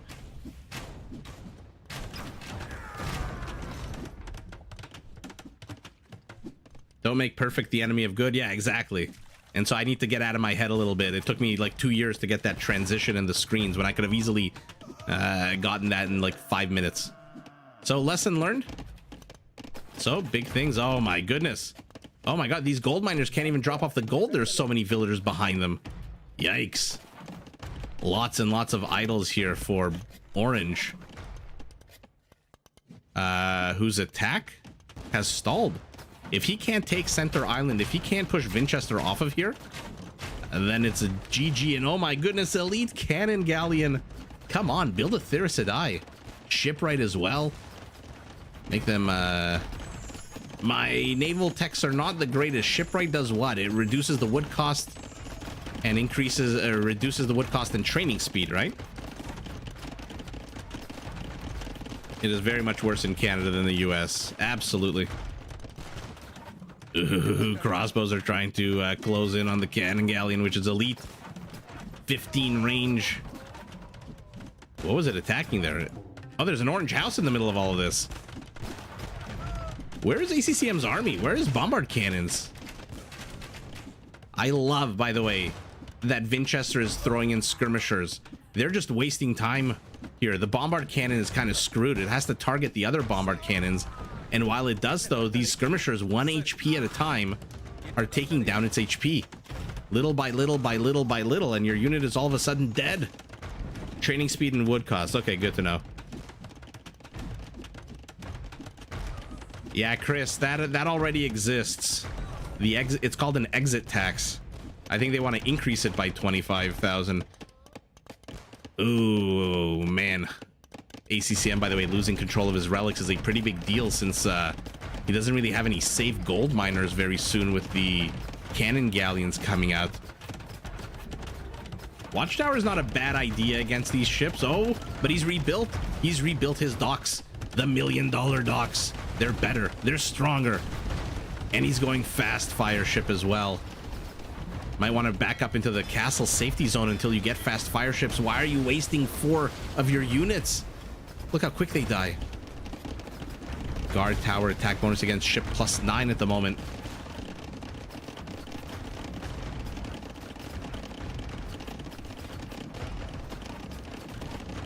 Yeah, exactly. I'm not the numbers in Age of Empires are always a bit wonky to me. I always have to like read very, very carefully before I open my big mouth.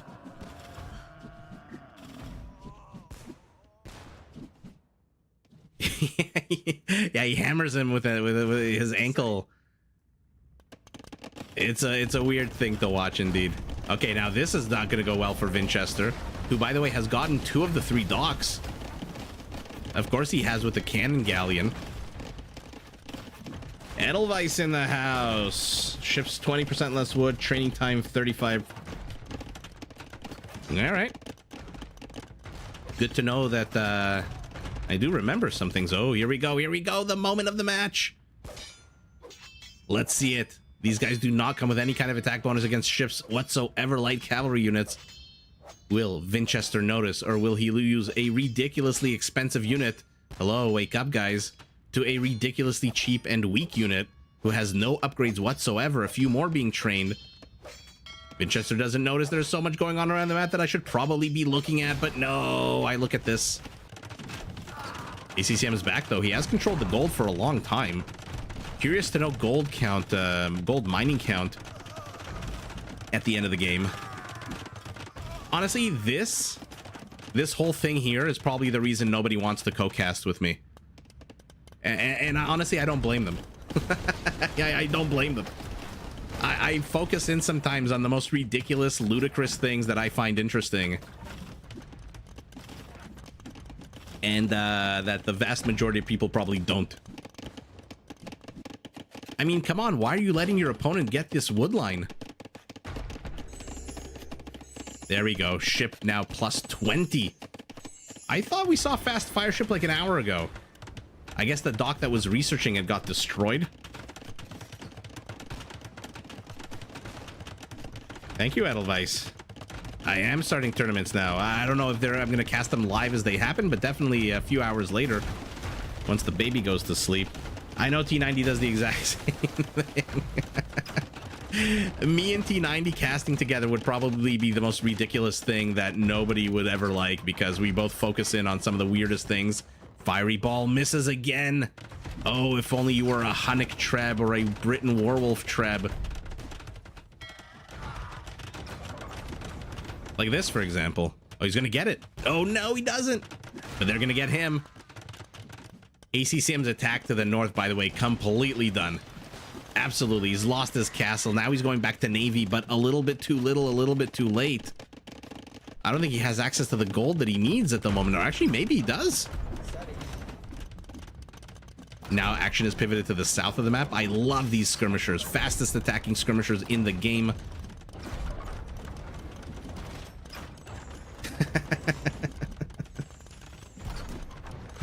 Okay, good to know. I get distracted by a lot of things. Yeah, I mean, that was a foregone conclusion, right? Look at the army count, 74 to 18. I'm surprised ACCM really took this long, even though he was taking a good battle here.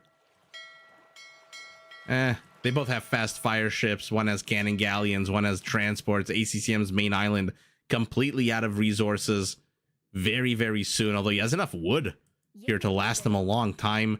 And now that he's being attacked to the south, he's lost access to this gold. He's going to lose access to this gold. rather already has with the skirmishers, which leaves him 1 gold pile, which is about to get laned by these skirmishers. So no more gold for orange means a GG for him. And Vinchester 2-0. Yeah, fastest attacking skirmishers. Let's take a look. Skirmisher to fast fire ships to crossbows. I want to see the gold count. ACCM must be light years ahead. Really? Okay. Just under 3,000, and most of that is relic gold. Really? And he's down in stone? What? He controlled Center Island for like 40 minutes. Why the hell is he down? Up only like 500 gold, right? If you take out the relics, if you take out 2,200 from here, he's basically at 10,200, which is like 600 more gold. I guess Vinchester just took the island back with a vengeance and just went full on resource hunting. All right, bear with me. I'm going to set up game number 3. That was a fun one.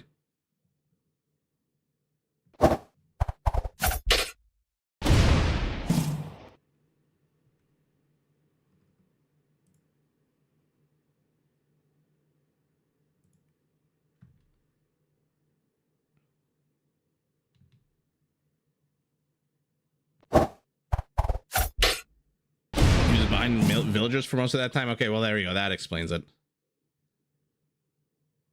Yeah, dog, believe me, it's not easy for me too sometimes. Trying to make sense of the game sometimes. You've seen all these already? Okay. Edelweiss, have a fantastic night. Thanks for stopping by. Oh, Doc, I appreciate that. We are on Sacred Springs. Not a map that I am super duper familiar with, so let's take a very quick look. We've got a lot of gold surrounding a lot of wood in the center here. This is a lot of gold, actually. What are the resources like on this map? Not a lot of stone, so about 20% less stone than usual. But look at that, about twice the amount of gold. And what is so sacred? We've got an unclickable shrine, a very cool looking, what is this, Japanese style architecture? Very cool in the center. 2 relics. Okay, now it kind of makes sense why it's called Sacred Springs, with these springs that are sacred with relics and shrines. And we've got 4 of them, so 8 relics on the map. What about starting positions? Okay, decent amount of gold. A bit of stone nearby, some sheep. Okay, so the wood lines. This is interesting. Usually when they wall off a resource like the water, it's for a reason, like there's a relic here or extra food. This is just like 4 lakes with a bit of more blockade. Okay, so we'll see. Will the players go backwards for their wood? Will they go forwards for their wood with the gold? This is a very curious map. This was a Red Bull map. Rovc, I hope I'm saying your name right, first of all. ROVC, Rovc. You should be here every night.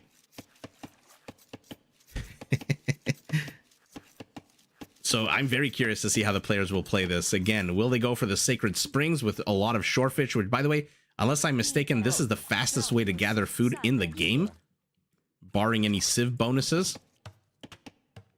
So not surprising that the players are taking it. Not surprising that the scouts are scouting it. Even a spotting house here for purple to make sure that blue doesn't do any shenanigans. No deer, no berries. So F you to the Franks, F you to the Mongols, F you to the Goths. Couple of tigers protecting the very edges of the map. Okay, so let's see how the players play this. Like I said, a lot of potential ways to go with this map, although it looks like they're both going for the Sacred Springs at the moment. Not really in dire need of any gold with 7 patches nearby, but we'll see as the game goes on.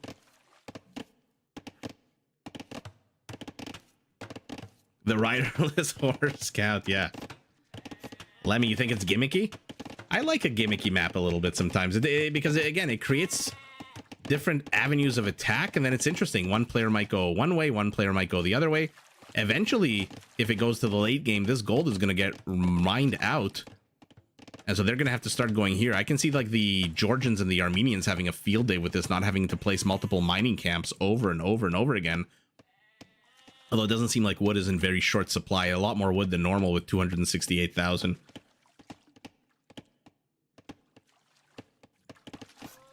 There we go. ACCM. Oh, by the way, let's change their colors. And let's introduce the civilizations. Probably something Caster should have done in the beginning.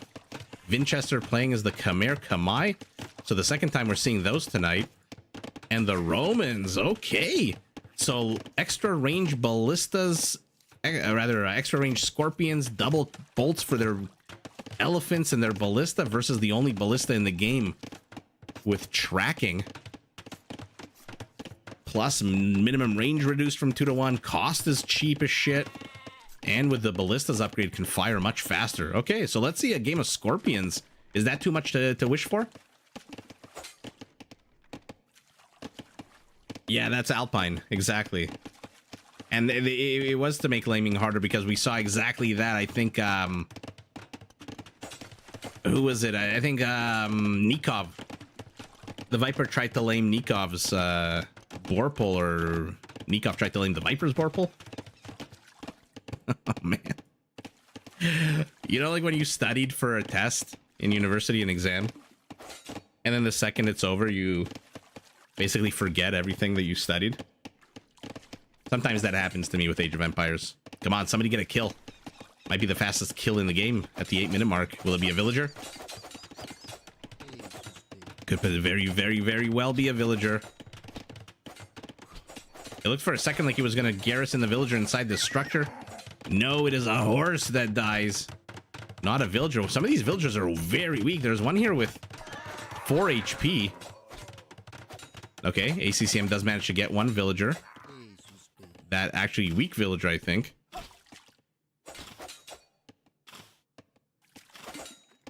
It was a very brutal series. Nikov just did not adapt to the Viper, as I said, doing the exact same thing 4 games in a row. Nikov just failed to adapt to that style of aggression and just absolutely got wrecked.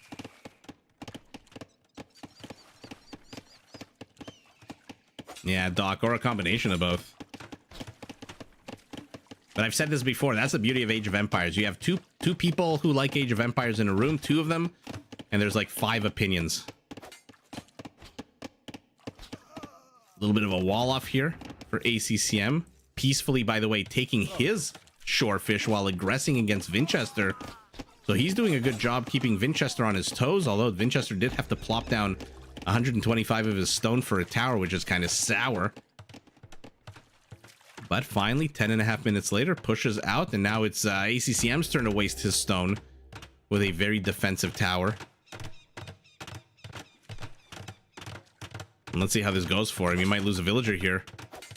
He's definitely going to lose a villager, no? Yep. I think did the villager get the kill? No, that would have been super cool. But tower's up, and now the archers have to get the hell out of here. Scouts could probably stay around a little bit longer. Their HP is pretty good. Archers definitely have to get the hell out of here.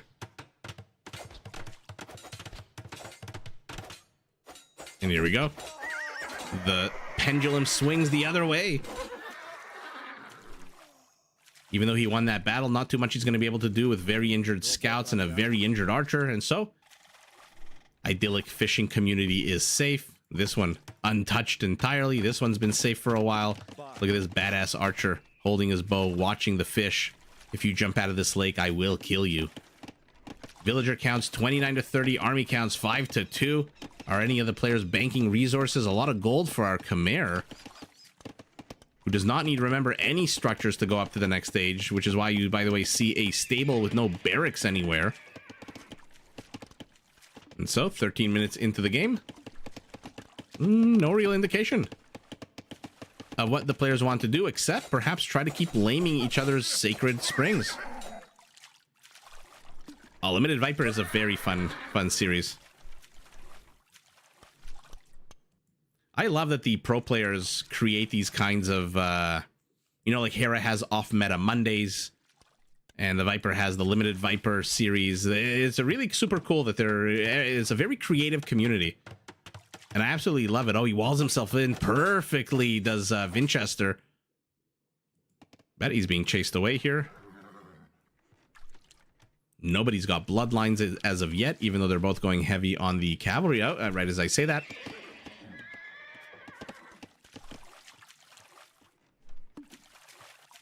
Hamzy, this year I'm hoping to start. And then, like I said, I'm probably going to steal Grathrang's, his, what do you want to call it, like, idea? Where I'll try all the civilizations and see, oh my god, where are you going? Where's he going with these scouts? A whole bunch of HP lost for absolutely no reason whatsoever. But, okay, there we go, turns around. And now he's going to get more villagers. The extra 20 HP on these units just makes the player so much more comfortable. I can't even see how little HP some of these units have. It just makes them so much more comfortable, which is why it was a shock to me. So many games where the players didn't get bloodlines, but went cavalry. Remember? Villagers can pop in and pop out of these houses anytime. Gray Shrimp, I'm 41 years old. I probably have arthritis in my right hand, which is the mouse, left-hand keyboard. It's going to be limited cast of vampires from day one. I'm not going to need to do anything special for that. Believe you me. Yours truly is not a spring chicken.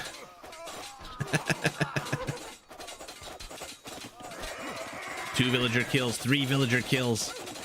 These scouts are running amok. 4 villager kills. This is the big fishing industry for Vinchester, by the way. It looks like he's populated the one to the north, but this one is really the primary one. If he loses this, and the tower's going to go down. Whoa, all of a sudden, 1 villager kill has become 11. Hamza, you're new to age. You're converted to just... Oh, I appreciate that. Yeah, I played this game back in 1999, from 1999 to about 2002. I played the first Age of Empires right when it came out as well. Man, oh man, do I remember begging my dad to buy me the video game. And my parents just did not want to buy me video games. Do your homework. Oh, what a different time the 1990s were.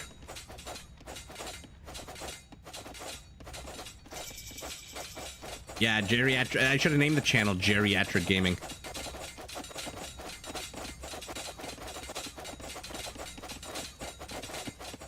Okay.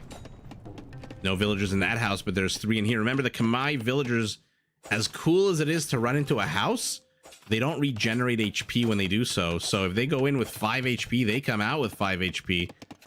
And look at the villager kill count, 13-2. ACCM this game is flipping the script here. He's got 1 up and running, a 2nd up and running. Ooh, but now knights are out for our Khmer, and they're going to have husbandry. So he's opting for speed versus HP. No bloodlines just yet. Doesn't have the 150 food that he needs for that. But are these basic scouts with 65 HP going to be enough to take on knights? After 25, yeah, everyone's an old fuck.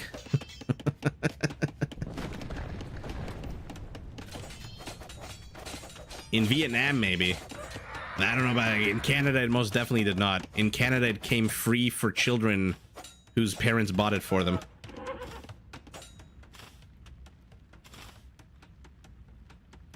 Yeah, Hamzy, exactly. When I was trying to think whether I should start this channel, I was so happy that the community is absolutely thriving right now on this 25-year-old game. And that is a big kudos to T90. That is a big kudos to the players like the Viper and Doubt. And that is a even bigger kudos, the biggest kudos of all, to Microsoft for taking over and giving us the definitive edition, because if the graphics looked like they did in 1999, nobody would be playing this game. Whoa. Okay. Vinchester says, I've taken way too much damage. My opponent is still in the feudal age. I'm in castle, but maybe I wasted a bit too many resources going up to castle age. Maybe I should have fought a little bit more in feudal age. And he is down 25 villagers. His economy is teeny, teeny, tiny. and his army count is teeny tiny. And even with the stronger units, he doesn't have enough resources to even train a monk. He can, I guess, put up a monastery, but no monks. Has anyone attacked their ally? Michi. That is one very quick way to not get invited to play Michi anymore. So ACCM gets a point, and I'm going to load... actually, let's take a look at the stats. Even though, oh, look at that. The game was so quick, there wasn't even a third unit being built. Scouts for scouts, archers for spearmen, and 7 knights. So on paper, you'd think that the better army composition going to Vinchester, but unfortunately, maybe he rushed up to castle a little bit too quickly and lost a bit too many units en route. Gold, not really relevant. Let's see food count at the end of the day. Our Roman did manage to get more. So that quicker Roman villager just out muscling the Kamai villager again. Nobody took any relics, of course not. He's still in feudal. So, okay, interesting game out of ACCM. Just, we saw, by the way, I don't know if you guys saw on the channel that I posted a game, ACCM versus Huang, and he did this exact same thing to Huang. Huang rushed up to Castle Age, and ACCM just said, hold my beer, and then overwhelmed him with feudal age scouts and beat Huang's army to death with them. So maybe this is like a thing ACCM likes to do. His if you want to improve your feudal age, maybe you should study ACCM. Let's take a look at game number 3, or rather game number 4. I'm gonna load it as we speak, and this time I'm actually gonna load ACCM to be orange right from the very beginning. So bear with me.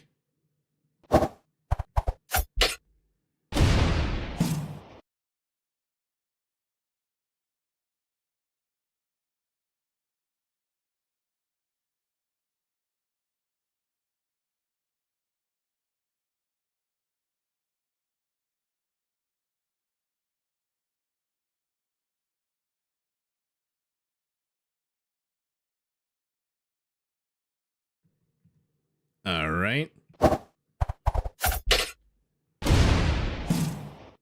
Ooh, we're on arena. ACCM is the Cumans on arena against the Bohemians on arena. All right. Let's see where the relics are. Ugh, I really don't like on arena when the walls spawn literally a tile away from the edge of the map. Well, what's even the point? Even this is pretty annoying. Yeah, speaking of annoying, what the hell is this? Oh, arena, you beautiful bastard of a map. Sometimes it's so good, sometimes it's so shitty. And let's see if the players follow the 3-part meta. Let's see if they fight over relics.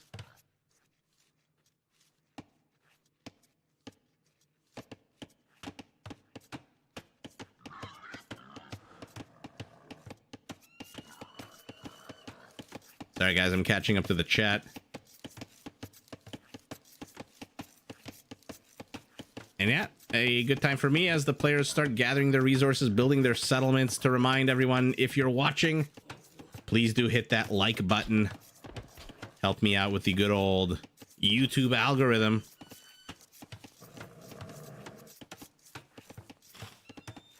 I think Castle Blood Automatic is still a thing, no? CBA?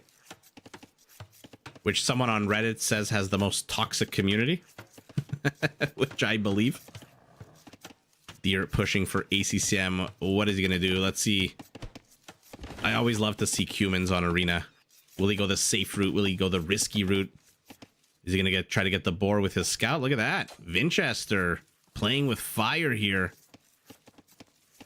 Not only is the scout much faster, so might lose the line of sight. Also comes with attack bonuses, +3 against cavalry. 1 volley, 2 volley. Out they pop. Down they gun the boar. Great. So not even getting villager idle time is our Bohemian. Trying to push 2 deer is ACCM. Tanmei, thanks for joining. Yeah, I hope to be hope to live stream tomorrow as well. Oh man, the frickin' deer. They're so stubborn. Oh, there we go. We've got Napoleon now, the little piggly wigglies. Oinking their way to the slaughterhouse. 18 villagers a pop. Does anyone have any resources that are exposed near the front of their walls? Not really. Deer can be really annoying in this game. I don't know why there's so much more rando than the other pushables. I honestly don't know. I assume it's the same exact computer programming that goes into them. So I'm not too sure why they seem to always go off target. And look at Vinchester playing a little bit with the boar while his villagers hack and hew his little friend here. Wow, he is very confident in a perfect pull. Wow, Vinchester really bringing out the micro this game. That was epic. The reason he did that is so give his villagers time to hack and hew so that there's less spoilage, less decay. And that's great. I mean, a weaker player, a player with weaker APM and micro would have lost the scout about 5 minutes ago when he pulled that first boar from here. But no, Vinchester toying with the boar right before he kills it. Feudal H for our cumin goes second TC. How many villagers? Usually 7 or 8. Going with 8 today. Thanks, Tanmay. I hope it gets fixed too. Hopefully tomorrow. Yeah, Doc, I've seen that. I think Mem plays with that on Rage Forest. I've seen players... I mean, everybody does it on maps like Fortress, where you can garrison your scout afterwards and heal it up in the castle. But I think it's a bit more rare on Arena, no? Because now you want that scout out and about, looking for relics, fighting other scouts, sniping monks. And so if your scout is injured, look at the pig. He's brought a pig along for the slaughter. After they finish building the town center, they're going to have a barbecue.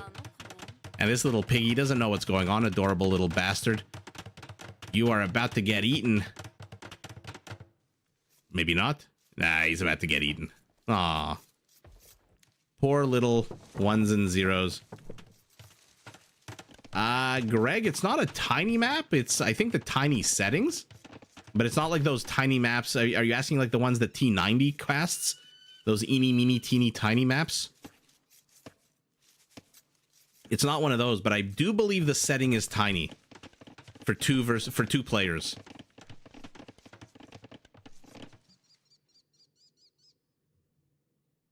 He's a unique in choosing. Yeah, I can definitely see that. I don't know any other player that has done that on Arena. Because again, you want as much HP on this scout as possible, because stage number 2, when they start fighting over the relics, once they hit Castle Age, you want as many scouts and as healthy scouts as you can have. I don't know why I was highlighting ACCM scout and not Vinchester scout. Just the size? Yeah, so I think it is a tiny 2-player map. Market Blacksmith for you. Nothing for ACCM, who delayed with the second town center. Man, does it push you back initially. And so that he's already creating a wall off. He knows he's not going to catch up to his opponent going up to Castle Age. Yeah, I'm really curious. Probably going to be Vinchester, since he's going to be in Castle Age in 50 seconds. I'm just going to mute my mic for a second, guys, just to have a sip of water.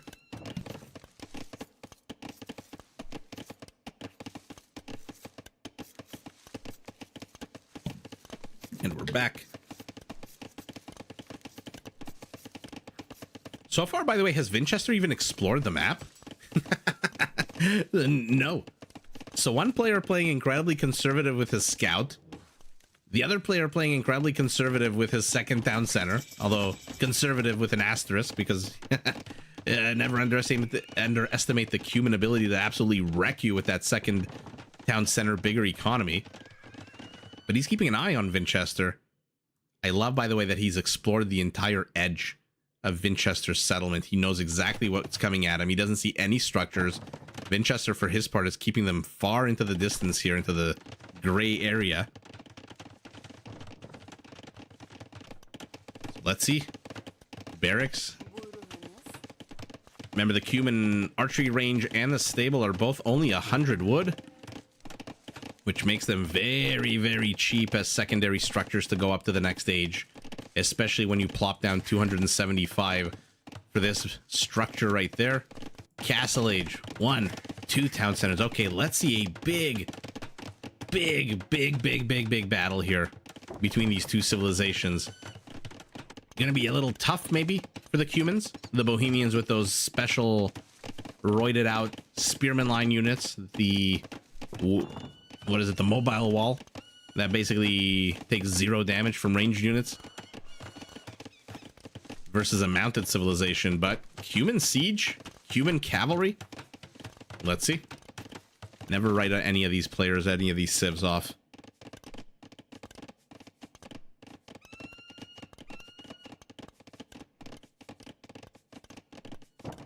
You think that's why he's staying in there? I mean, I can see staying inside your base after you've scouted the map, but he hasn't even scouted the map. He doesn't even know where the relics are, which tells me he has no interest in going after the relics, except that he's now built a monastery. Doesn't have enough gold yet to train a monk. Come on, guys, work a little faster. There we go.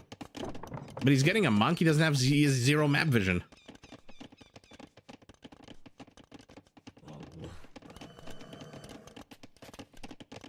Let's see what happens here. So we've got our secondary structures for our Cumin, who is now 15 villagers ahead, despite being down as town center. Then he's heading up to Castle Age, and let's see what direction he wants to go. For now, not too sure with the economic upgrades. No military upgrades for either player. No military buildings whatsoever for our Bohemian. No villagers on stone. Extra housing to the side, to the back. I love that ACCM is continuing to keep eyeballs here. Might want to train another scout. Oh, look at that. I was going to say, and place him over here and see what your opponent decides to do. Also, 2 houses to the back. I love when the players kind of do similar things. We saw this in the game with Hera, in the series with Hera. Sometimes the players would do the exact same thing, roughly at the same time, both of them putting their houses backwards.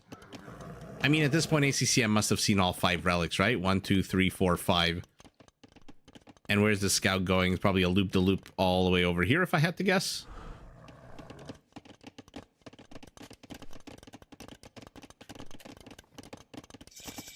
And here we go. He's in castle. What's he gonna do? Keeping my eyes peeled at the top left of the screen. A monastery.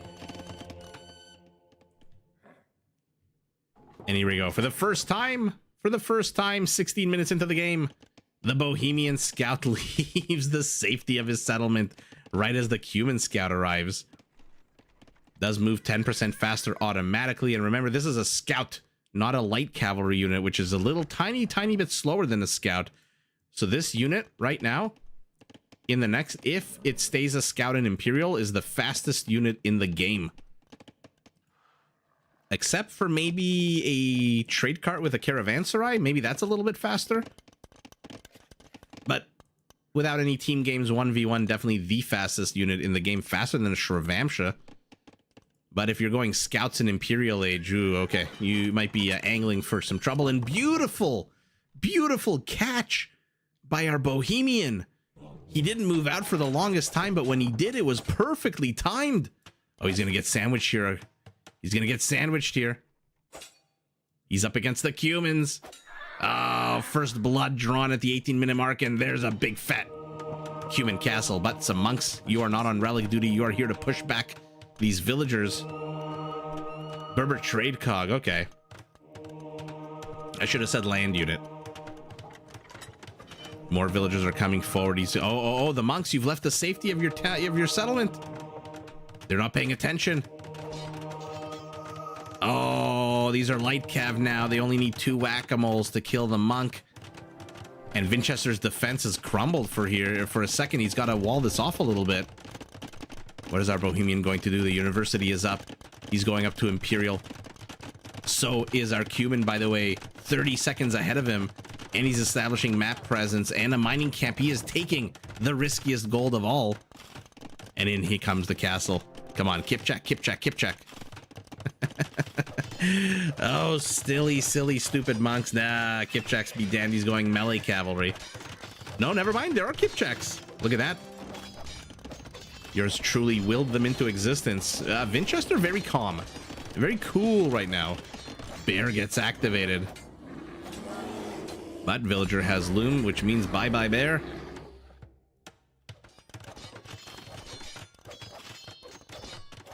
He's gonna bust into here. Okay, oh, this is so sour. A mill is part of your town, of your wall off. 1,000 HP with only 20 melee armor compared to 1,808 melee armor. And he's even using a house. Okay, so he's gonna plop down a castle, defensive castle. A common way to defend against this kind of castle push. get his economy up and running. There's chemistry already. Remember, Bohemians have access to that in Castle Age. Will he get the villager? No, he does not. But he is laming the only stone pile, but a little bit too late. A little bit too late. Vinchester has enough stone. He's going to get his castle in the very rear position. A scorpion. Going to try to shoo these guys away. Kipjack should do a decent job against scorpions if they want to stick around. Maybe heal up a little bit later. There's a Treb coming out for our human. Uh-oh. Also, uh-oh. No escape for Vinchester unless he wants to destroy his own walls. Yeah, of course they're going after the scorpion. Kipjacks are pretty much like Chukanoos. They're pretty damn good at taking on units that other ranged archer units would have a more difficult time with. Especially units like battering rams who have negative C melee armor. Who's gonna get the first villager kill of the game? No, the villager runs away. The shitty range of the Kipchak. Treb is out. What is he gonna go for? Is he gonna try to bust down the walls? Is he gonna go for the town centers? He's going after the siege workshop. So he wants to get rid of the strategically most important structure here. Maybe the monastery too. Vinchester's in trouble. He's going for bombard cannons against the lightning fast units of the Cumans. Oh, let's see how that works out for him. And the Cuman is in. And now they're going to do what Cumans do best, which is rickety wreck everything. He sees it. He sees it. Oh, no.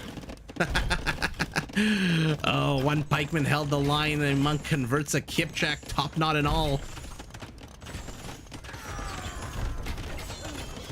There is Wagenberg tactics for our Bohemian. So now his gunpowder units are going to move 15% faster.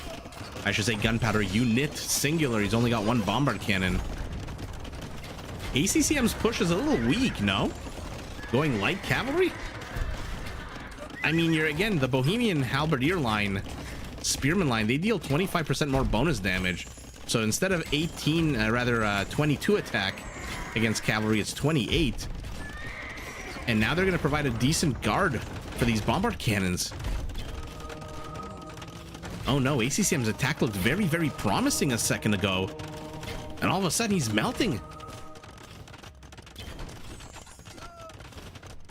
Yeah, that is very unbeatable. I mean, there's no such thing as unbeatable, but it's pretty damn hard to beat. Okay, he's going step lancers. ACCM is in firm control of the map. So the longer he can keep this going, the more benefit to him. His Treb is now safe. Probably should train another one. Conscription is good. The longer he can keep Vinchester pinned back, the better it is for him as he gobbles up all the resources on the map. And then maybe, just maybe, even gets siege of his own. Human siege is no laughing matter. Uh-oh. First time he's able to actually safely get these villagers, and oh, preemptive attack round out of Vinchester. Fantastic there. Ooh, be careful. Not exactly the strongest against BBCs. Any attack bonus for the Kipchak against spearman line? Yeah, +1 only. Monk chases in. Where are you going, Mr. Monk? Straight to hell, says Vinchester. Vinchester is a head villager count, but only 4. How's his gold situation? He's only got 6 patches of gold left. And he's getting the Haufnitsa upgrade. It costs as much as going up to Imperial. That is a huge chunk of his bankroll. Let's see if it's worth it. He's only got 2 bombard cannons. But again, is it just me, or is the attack out of ACCM a little weak here for somebody who's in firm control of the map? 20 army count to 14 halberdier and Haufnitsa. The H combo. They're the lowest HP mounted unit. I can see that. Ridiculous. 60 HP. Monks are trying to get... What are they trying to get? Halberdiers.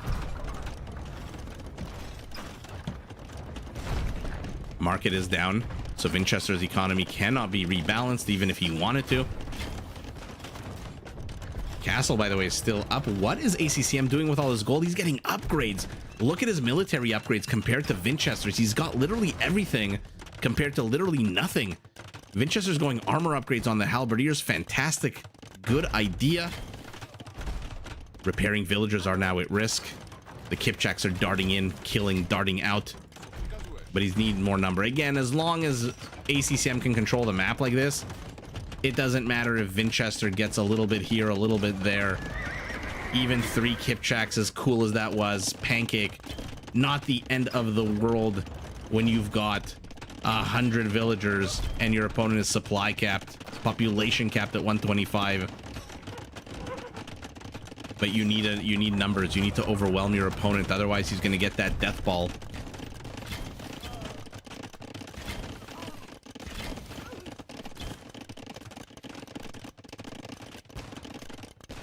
Yeah, he's very patient. He's waiting for Blast Furnace to finish. Then there'll be going to be fully upgraded. Lightning fast. And we'll see. Step Lancers generally not terrible against Halberdiers because of their stackability and the slow attack speed of the Halberdier. But the Bohemian one with 25% more attack bonus, we'll see how that does. Oh, the Trebs are now starting to attack. The Haufnitsa zoning them out. I love that he's keeping Vinchester pinned back with just a group of 10 Kipchaks at all times. And here we go. This is the moment ACCM chooses to strike. He doesn't quite have Blast Furnace just yet. He is going to go straight for those bombard cannons, unless I'm mistaken here. Split the arm. No, he's stacking. He's stacking. And just like that, all the halberdiers absolutely melt. The skirmishers come in to take care of the hand cannoneers. Probably not even necessary at this point. One Treb moves forward, the other Treb unpacking itself. Rather, packing itself up. And that's it. Our Bohemian has no army. He's training 4 Haufnitzas. One is very exposed over here. Poke, poke, poke, poke, poke. And down it goes. Kipchaks are wreaking havoc to the north. Skirmishers in the center, stopping any kind of halberdier reinforcement. Vinchester has cleared this army up to the south, but again, this is very, very dire. He gave up map control way too easily. Way too pinned back in his base. Looks like another Kipchak pancake. Tell me that's not it. Where's the follow? Where the hell's the follow-up? Where's the follow-up? Your opponent has Haufnitzas. He's going up to 5. ACCM's retreating? Okay. You know, if he can do this 2 or 3 times, it's GG. Vinchester is now down to 74 villagers. He's going up to 78. He's lost the town center.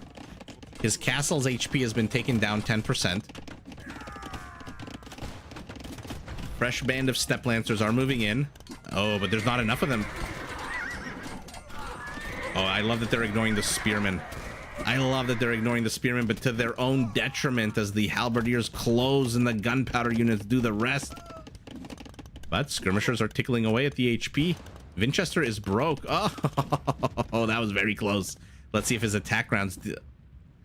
Ooh, that looked like it should have hit. I think the Haufnitsa has a bigger blast radius than the BBC. And there you go. There's that blast radius in action. How much gold does Vinchester have left? This pile is mined out. He's got 885 gold left. But he's got 4 Haufnitzas already out, and they continue to pancake. But you're not going to do anything with 885 gold, 84 gold. Not when your opponent is going up to elite Kipchak. He's so rich, he's going elite Kipchak.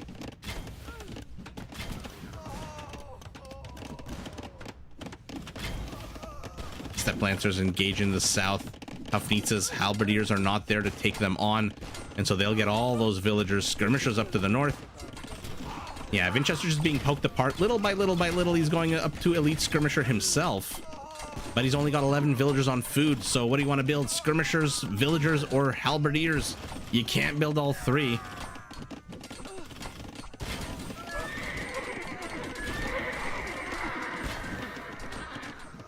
Ooh, the Haufnitzas are so dangerous if they can land one shot.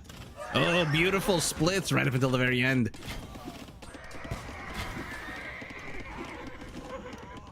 This is literally death by 1,000 cuts.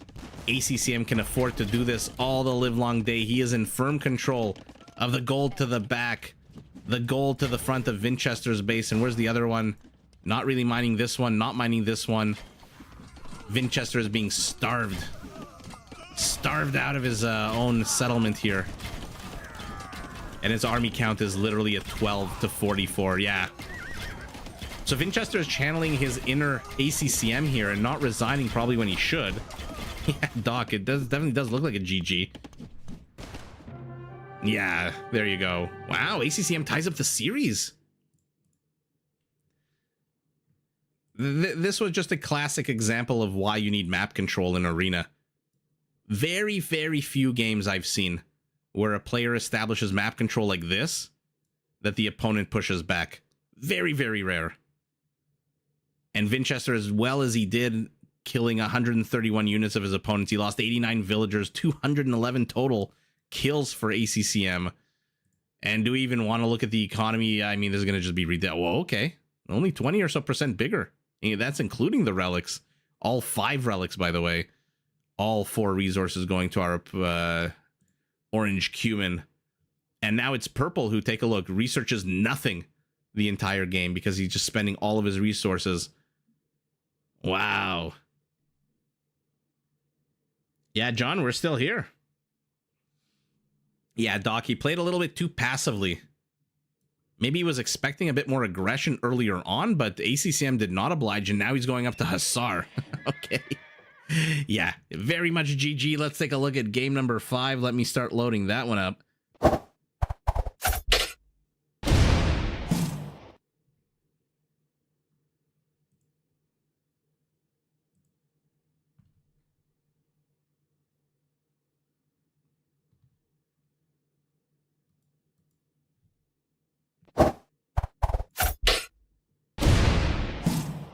And today, game number 5, we find ourselves on Mired.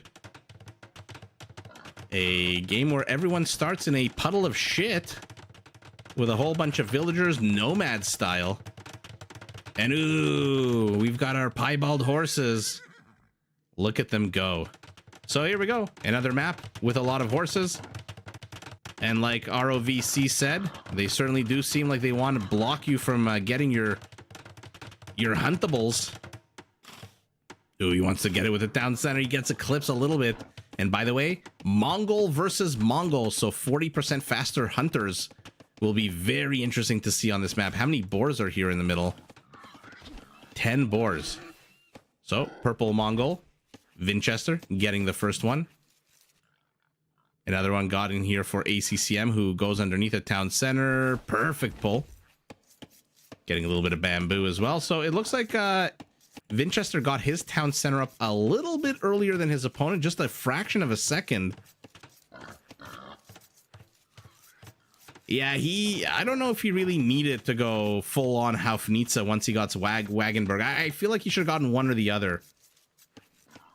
Siege engineers definitely he needed, but I don't know if he really needed the other ones. Yeah, we're on like a miserable looking X-Men map here where there's a lot of wood off to the sides, a lot of bushes. Is this bush A, bush B? Oh, this is all bush B. What an absolute misery of a map, which I guess is why it's called Mired. But yeah, it looks like a bunch of players starting in sewage, and it looks like a bunch of shenanigans here.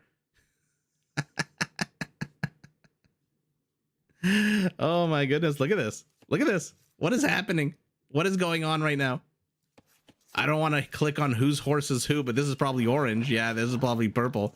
I don't know what the actual hell is going on. Both of these players wasting an inordinate amount of time here. What the hell? The villager killed. I guess that was the whole thing all along. He was trying to save that orange villager. So good for Vinchester. The first kill of the game, 3.5 minutes in. Shenanigans, clownery. Oh my god, it did look like they were dancing. Maybe I should have highlighted their HP to see what they were doing earlier on, but that was absolutely hilarious. Vinchester, by the way, is just going around collecting boars like this is Rage Forest. But so is ACCM, who is housed at 15. Oh no, that's not good. A lot of spoiled meat. Oh no, it looks like this boar was killed by the town center. Ah. Oh, I think ACCM right-clicked on, ACCM right-clicked on the boar, expecting to be able to harvest it, but no, it sinks into the mired shitlands of Mired. And here we go. More shenanigans. Are the spots on the horses identical? Or do they also randomly... it kind of looks like they're the same. I thought maybe the spots, the piebald nature of the horse would be this maybe random generated. What? Oh my god, the boar got the kill. Oh, I love this map. I love this map. You can see why they got horses instead of scouts. Scouts would just be way too much. Boarnanigans. Oh my god. That, I mean, this is just hilarious. So, Vinchester gets a kill. And then Mother Nature gets a kill. But, oh no. The horsey for ACCM is dead. And this is, I think, the last boar here in the shit plains here. But there are a lot of huntables on the map, so I'm not surprised at all that the players chose Mongols here. Goths would have been an interesting choice as well. With their stronger hunters, they need fewer of them to lure in the boars. And now ACCM is trying to lure. Purple doesn't have a horse. He lost his horsey as well. Well, let's follow along on the journey. Yeah, exactly. Can you imagine the tournament? The whole Warlords rests on who has the best horse micro. Okay, does manage to pull it fairly easily, fairly simple. Oh, shitty location though. This 2x2 block here, you can't really put villagers in here. This is basically open. It's a very misleading structure, the town center. This top quadrant, you can't do anything. So this boar is resting against the wall, which means you can't really put as many villagers on it as you'd like, although it doesn't seem like he really wants food at the moment. ACCM allocating his economy more towards wood. What are you behind here? A stable? Yeah, Julio, a very bad start for ACCM. Losing 2 villagers, only killing a horse. Not even able to eat the horse. Okay, both players are in the feudal age. Let's take a look at the resources, actually, because this map looks like it also has 51,000 gold on it. Okay. 481,000 wood. I mean, this is just a lot. And, by the way, 5,000 food. So these faster Mongol hunters, I mean, this is like giving berry bushes to the Franks or giving like 1,000 sheep to the Britons.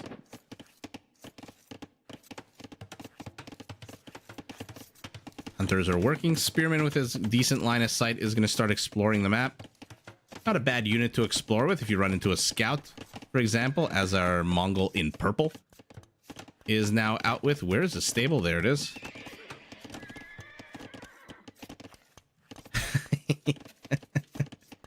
Exactly. All while throat singing. By the way, if you haven't heard Mongolian throat singing, there's like a renaissance in their music industry. There is so much cool Mongolian throat singing out there. My wife sometimes thinks I'm insane because I'll be in my room editing a video and all you'll hear is it's like the Sardaukar kind of sound from Dune, except a lot more melodic and less scary and creepy. Look it up on YouTube. There's like a renaissance for Mongol. There's like hip-hop Mongolian throat singing. There's like EDM Mongolian throat singing. It's super cool. I really like it. Wall off to the north. Wall off to the center. Wall off here. So a Vinchester is going to try to, I guess, play it a little bit safer on this map. ACCM making... I thought he was going to wall himself in, but he's not really making any more attempt now that this part is complete. I don't see him plopping down anything here, for example. And his additional gold so far away. Where is his closest gold? Is it this? Neither player really going very heavy on the gold right now. Only 4. I mean, the gold for purple is much closer to the town center location he built. ACCM, in addition to having a rough start, that town center location is not the greatest. Whereas Vinchester's town center, very close to the gold. Decent distance from the stone. This is nowhere close to any resource except maybe the stone here. My wife is a very smart woman. Although I don't know why she married me then. Everyone has their blind spots. The Who. Interesting. Do they do covers of the actual Who?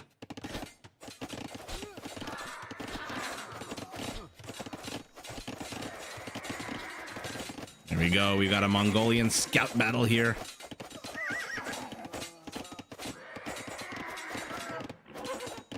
And okay, ACCM manages to win it out by sheer numbers alone. He's down 2 villagers. He's expanding his farming community because can't really place farms over here very well. On the shore, foot archer for our Mongol. Okay, so now ACCM is starting to wall this area off. This is open though. Has he explored this part of the map? Oh no. So there's a bit of a opening rather. As he now chases his opponent. What's the movement speed? I'm trying to click 1.55 to 1.55. Vinchester gets another villager kill, 4-0. Hello. You got baskets in your hand. Oh no, Vinchester discovers them. Modern and incorporate have heavy rock sound. Nice. I like heavy rock. I like Scandinavian heavy rock. Lord. The name of the band, not doubt. Hard Rock Hallelujah is an amazing song if you haven't heard that. Here we go. Here we go. Bye-bye foot archers. Vinchester's armies are slowly getting taken out here. Unit by unit by unit group. Does have a weirdly, oddly placed house. Not too sure how or when that got here. But his aggression is over. And this isn't even walled off. Oh, what an ugly map. What an absolute ugly, ugly map.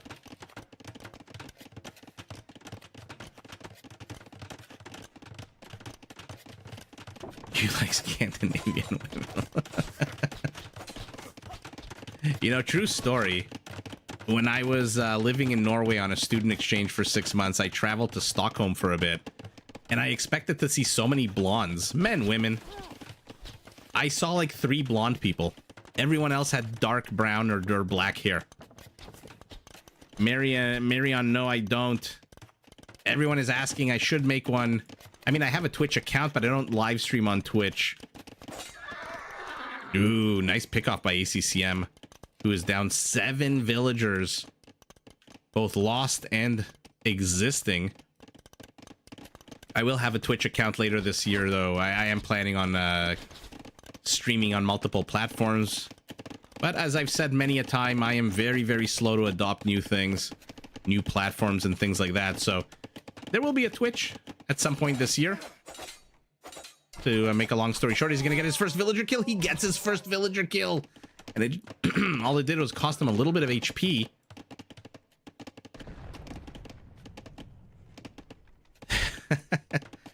Who's the nicer tourist? Is it the Swedish or the Australian tourist? I don't know who the nicer tourists are. Vinchester is walling himself out of chasing these scout units. Why? What the hell was that? Why did he wall himself out of there? Very curious. By the way, ACCM has discovered this area, walled it off to the south. The west is still a little bit open. Oh no, sorry, never mind. This is reeds. I always get confused when I see reeds and bamboo. It looks like he did lose a scout along the way. No, never mind. All 4 are still here. ACCM is doing amazing this game in terms of map vision and keeping his opponent in his side of the map. But Vinchester says, I'm going to channel my inner Hera.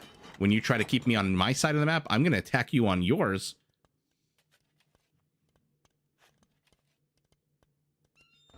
Oh, thank you so much, Marion. I know Twitch, like, I know Twitch is like really where Age of Empires is. I just don't, honestly, it's a matter of time. I just don't have the time that I need to go to Twitch. Twitch is like I said, it's like for Hera to live stream 12 hours of gameplay, or like Grathrang or T-West or Memb or T90 even. I unfortunately don't have like the ability to do 8 hours in a row of live streaming. Unless it's at night. Better looking Swedish? I don't know. Margot Robbie's not exactly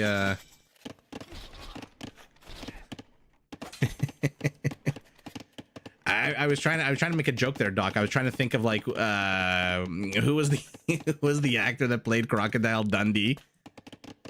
Oh God, that's not a sword. That's not a knife. This is a knife. I was gonna say Mel Gibson, but I don't think he's been Australian for a while. Although Paul Hogan. Paul Hogan, that's right. Oh, that looker, Paul Hogan. Camels out for one player, Step Lancer for another. People that are going to watch this stream after the fact must think I've lost my mind. We're in an Age of Empires stream. I'm talking about how beautiful Paul Hogan is. Most people have no freaking clue who the hell Paul Hogan is. They think I'm making a mistake talking about Hulk Hogan, whose luscious blonde hair is beautiful in its own right.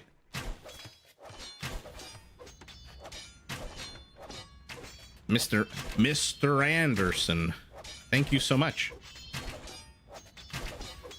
That was my Matrix impression of what's his face. Speaking of Australian, Hugo Weaving, also an Australian actor. Although he was pretty damn attractive in Priscilla, Queen of the Desert. Here we go. Vinchester is penetrating. He says, I see all of your wall-offs. I'm just gonna go where you're not walled off. That one palisade I destroyed. The ghoul. You pulled that shaving with a knife trick on the kids while camping. I love the Crocodile Dundee movies. I haven't seen the new one. Oh, Chris with a shout out to his girlfriend. The most beautiful Australian there is. I hope for your sake she does not look like Paul Hogan. Sorry, Doc, Hugo Weaving lives in your suburb, or who? I've mentioned a lot of old, saggy men. Vinchester is here to the rear. We'll see what kind of damage you can get with those melee camels. The crossbows are probably a lot more useful right now. On the other side of the map, Step Lancer's not really getting a lot accomplished. All of a sudden, look at the army counts. Look at the civilian population. Our Mongol in purple on the left side of the map is absolutely starting to steamroll over this. 9 villager kills to 3. Hugo's an avid turtle collector. Interesting. That's just about as bonkers as Nicolas Cage, to be honest. Who the hell collects turtles? Although you have to admire the turtle. The tortoises that live like 300 years. Man, am I jealous. Oh, Vinchester, though, enters a kill zone. No!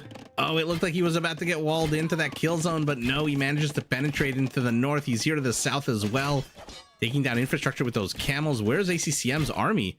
It is tiny, and it is all the way out of position. More villagers are dying. Oh, the cav archers didn't get their arrows off in time.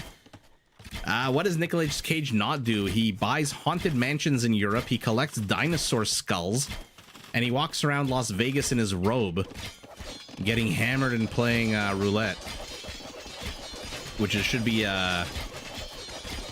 anyone's life goal, to be honest. Your lady is a goth lady farmer. Interesting. Like, she plays Age of Empires and she likes to play the goths, or she's like, I'm gonna paint my nails black and get a lot of My Chemical Romance posters on my wall kind of goth. What's happening to the north here? Oh yeah, Vinchester is making moves. He wants to end this right now. He's had enough. 31 army count to 4, 71 population to 57 civilian. Power is down. One monk is all that stands, and he is just not getting the random number generator luck that he needs. It looks like he was converting that camel for like 500 years. Big fat purple castle. Should it have been placed here, maybe? Next to the reeds? I don't know. In any event, it's here. And ACCM perhaps dawdling a little bit too much. Chris, Ramstein is not goth. Ramstein is freaking awesome. My one big... I'm not like a big live concerts guy, but my one big live concert regret is never going to see a Rammstein concert live. Oh man, do I love Rammstein.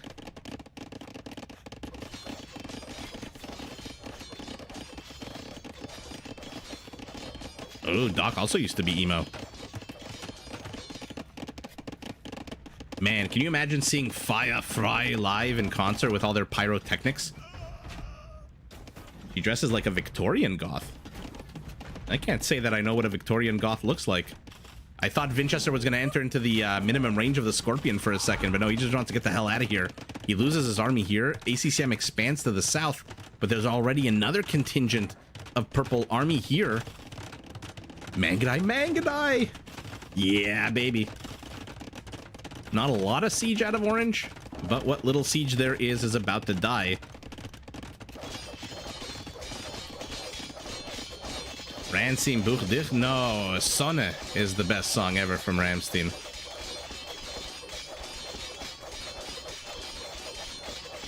That's how I learned how to count to 10 and 1, 2, 3, 4, 5. Oh, to be fair, all the Rammstein songs are pretty damn good. Jack the Ripper, Jesus. What the hell did does anyone even know what Jack the Ripper looked like? I read an article that they finally did identify that he was some kind of like Polish immigrant. That there's like some study that was done like a year or two ago, and they actually did find out who the most likely suspect was to who was Jack the Ripper. Oh, Doc, I'm so jealous. Termian Catalot? I can't say I've heard of that band, Chris. I mean, ACCM's in a real amount of trouble here. He's down 14 villagers. He's down 23 army count. And now the worst unit you want to see when you're down, the Mangadai, is just going to pop out, snipe these Scorpions. And that's all she wrote for Orange's army. And now his villagers are running through a gauntlet here. Vinchester just crushing, isolates the town center of the north. Why is he still training villagers out of here? They are just basically popping out and dying. The camels here are going to bust through. These cav archers are going to keep any villagers away from repairing, but maybe not. Maybe the monks are going to save the day. Let's see if Vinchester cares about losing 2 camels. Is right, he's about to bust in. Yeah, he does care. More villagers pop out, more villagers die. Some of them are repairing. These cav archers have the easiest job. They are defending against the Zerg from the ether. And where are these guys going? Where do these guys go? They placed the second castle, and then they're going back to stone mining. And all of the villagers here are dead. 20% HP evicts them. Oh, you're counterattacking with your 2 step lancers that are going to die. What are the armor upgrades on them? +1, plus... Actually, just +1. Down they go, and the entire counteroffensive ends, and ACCM loses it in a grand fashion. Perhaps taking a little bit too long. Perhaps taking a little bit too much damage. Look at how many villager kills. Holy moly, 35-4. Kill count on the whole isn't exactly the highest, even for a 35-minute game, but losing 35 villagers. And all of a sudden, ACCM is on the verge of elimination. Crossbows to scouts, Mangadite to the step lancers, camels to... Yeah, the much better army composition here for purple. Look at that APM. 5 minutes in as they were tangoing. Oh, look at that, 531, 526. This was that moment that they were playing with those horses. All of the resources going to purple, who has about a 30-40% bigger economy. Both of them managed to get a relic. 1 conversion. Yeah, that is a very big... That is very, very bad. Jack fight versus Hercules in Record of Ragnarok. Bula, I can't say I understand that comment. Is that the name of a song? Yeah, that was really tough for ACCM. I mean, again, he got his town center up second, and not by very long, but still like in the really bad location. He had no gold anywhere nearby, whereas Vinchester's town center, literally, what is this, 5-6 tiles away, there's gold? Yeah, very sour there, but unfortunately, it is what it is. Let's load the next game.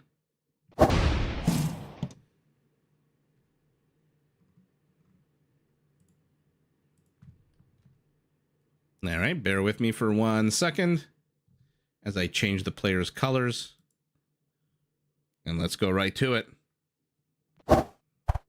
Chris, if you're still here, you are gonna like this one because Vinchester is the Berbers in purple, taking on, as we all have been watching for the last hour or so, ACCM is the Malians in orange. Oh, Chris, you better be here right now. And we find ourselves on Death Spiral yet again. And for the first time, the players are starting at the 9 and 3 o'clock position. So far, the ones we've seen have been 12 and... sorry, I'm stuttering a little bit. 12 and 6 because it looks like there's predetermined locations with these kind of shit rings around them at the 8 different locations around the map, right? Okay, very interesting. So these guys have spawned 9 and 3. Let's see if any player takes up the dock. Chester, you're a fan of Death Spiral? We've seen it already today.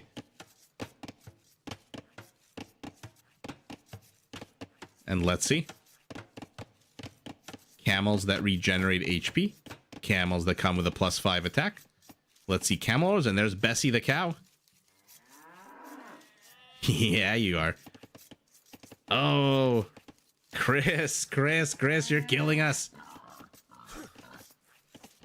Anyway, come back and watch it. You love, I know you like the Berbers, so should be a fun matchup. Hey, Catherine. Yeah, a bit of a longer stream today. Berbers in purple. We are on game number 6. So far, Vinchester is ahead 3-2. And let's see. Both of the players are taking the docks immediately.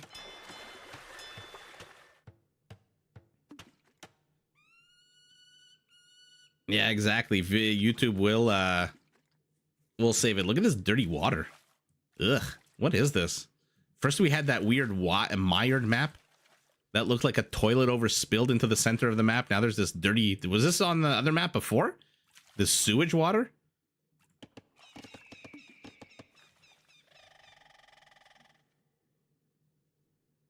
I hope it goes to 7 games as well. Is he going to attack the fishing ships? No. Just on a peaceful mission of exploration is our Malian, who looks like he started exploring the kind of northern side of the map. Now he's exploring this part. No, Catherine, I did not stream last night. So I'm trying to make up for it with a longer stream today. Take it easy, Chris. Say hi to your Australian Victorian era Gothic girlfriend. And let her know that we all appreciate Rammstein and love their music. Greg, could they have docked that yucky water on this map? I don't see why not. Actually... Oh, you mean mired? I don't think they could have docked on mired. Sorry, I thought you were talking about this yucky water here. I was gonna say I don't see why not, but no, I don't think they could have. I don't think they could have. Whatchamacallit? Docked on mired. You can tell the night's getting a little long for yours truly when I start going whatchamacallit. And as always, if you're watching, please do hit that like button. If you're new here, you like what you see, do consider subscribing. Anything and everything helps me out with the old YouTube algorithm.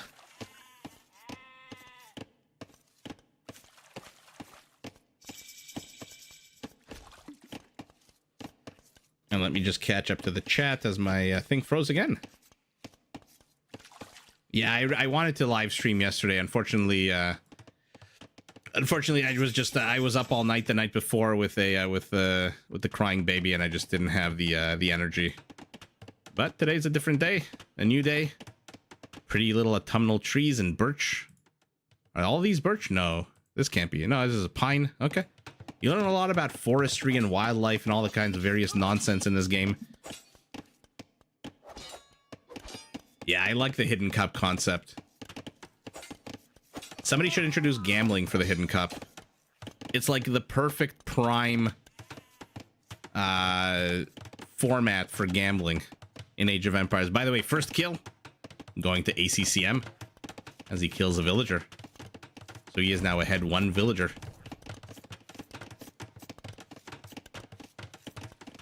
Yeah, exactly, Catherine. And I said I was en route to sleep, and boy, was I mistaken.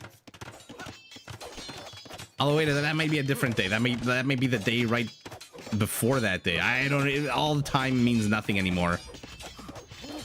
Nothing means anything. Oh, Mr. Anderson, I'm just looking for an excuse to gamble on this game. Trying to bust into this house, but it's not going to go down anytime soon. Not with a villager repairing it. Actually, wait a second. No, the HP. Oh, he abandoned ship. The HP was decreasing a little by little by little. Fireship galley, rather, is going to try to catch some of these units as they try to run home. For now, ACCM's fishing industry is untouched. Our Berber also. I guess 3 is the magic number? 3 or 4 of fishing ships. You don't want to overcommit in case your opponent tries to lame. And Vinchester is walling off here. To the north. No, wall off to the south. Very hard map to wall off, by the way. Kind of reminds me of, what's the name of that map? Called Peninsula, I think? Hell work the baby. I mean, as if anyone gives a shit. I have no sense of time. I don't even know what day of the week it is most of the time. I'll tell my wife that I want to go to KFC for Toonie Tuesdays, which are back. Even though it's not nothing's a toonie anymore. You get like 2 French fries for a toonie. And she's like, "What the hell are you talking about? It's Thursday." I'm like, "Okay, at least I got the first letter right." On my 3 hours of sleep. Here we go. I really am curious. Pardon me. Last time was the first time with the Viper that we saw somebody try to take the center of this very gold-rich area with the relic as well. Our Malian is moving forward. The infantry, remember, for the Malians, cool, nifty feature. They come with extra Pierce armor. 1 every age, starting in feudal. So that's why you'll see the armor for Pierce is 1+1. Even though he doesn't have a single armor upgrade research just yet. And we'll see how aggressive ACCM decides to be. He's on the verge of elimination. So does he play aggressive? Does he play defensive? This wall off makes 0 sense if it's open over here. For now, he's now attacking a house, but emergency wall off behind it should keep him safe and sound. A couple of skirmishers also, by the way, should shoo away this Malian army quite nicely. Yeah, I'm rooting for it. Even though, again, I have no real skin in the game. I just want to see a game number 7. And so, yeah, let's root for ACCM so we get to see a game number 7. You forgot about Toonie Tuesdays? Oh, damn, 4 AM reading. The same book you were telling us before? Americans must be listening to this and going, what the hell is a toonie? In Canada, I guess Americans, you don't have $2 bills either. It's a 1, a 5, a 10. I think, used to have a $2 bill. We also used to have a $1 bill. Then they got rid of it. Even though we have the most trees in the world, somehow paper is too expensive for Canada. And so they decided to replace it with coins. And the $1 coin has a loon, a duck on the back, so it called it a loonie. And then the $2 coin came out, I want to say 1995, 96, and then we called it a toonie. Nothing on the back that's a tune. It just, I don't know why they even called it because a loony, a toonie, I don't know. Who knows why the masses do anything? What's the name of that famous book? The Madness of the Masses or something? Oh goodness. Delusions of the Masses or something? I forget what the name of that book is. A very famous book. Ooh, by the way, Vinchester is hunting for an area to attack. Is this open? No, it's not. There is an oak in the way. But he does have fletching, which means he should be able to reach this villager. Oh, he doesn't see the villager. Oh, very sour scouting. He does see this one, though. This is a lot of archer out of ACCM. Is there anything special about the Malian archer? I don't really think so. I mean, the Malian structures, I think they do cost less wood, so you do have a lot more wood left over for your archer units. But but that's right, yeah? Oh my god, you know it's really late when I'm starting to stumble over Civ features. It is 11:30 p.m. here. Well, let's see it. Both of the players are in Castle Age. One is going Botkin with 3 archers. One is going Botkin with crossbows and 12 archers. ACCM is looking to get some damage done here. By the way, the map is not that small. This is a long way to walk for those foot archers. Will he kill the deer? Will he do what all the other pro players do, inexplicably and lame the natural resources of the world? No, he doesn't. But what he is going to discover is a big fat castle in his face. He sees it with the scout, and so he knows the why are the crossbows engaging? Why are they moving this way? Okay, he wants to get 1 or 2 villagers before it goes up. He doesn't manage to get any, and now a mangonel is out. Seagull flies over all this. Never mind, that's a stork, I think. Yes, it is. Very dangerous situation there for ACCM for a hot second. As his crossbows have to get away, but they might find a few fishing ships to kill. He is expanding up here, but oh, 5 kills for these 2 archer units. And out comes the Malian Knight.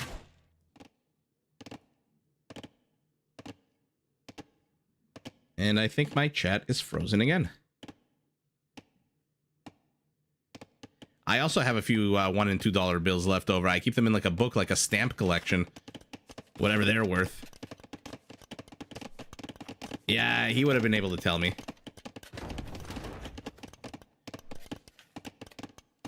Saludos desde Argentina.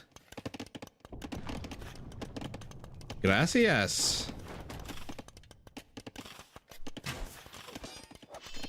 I'm gonna try to string a sentence together, okay, Angel?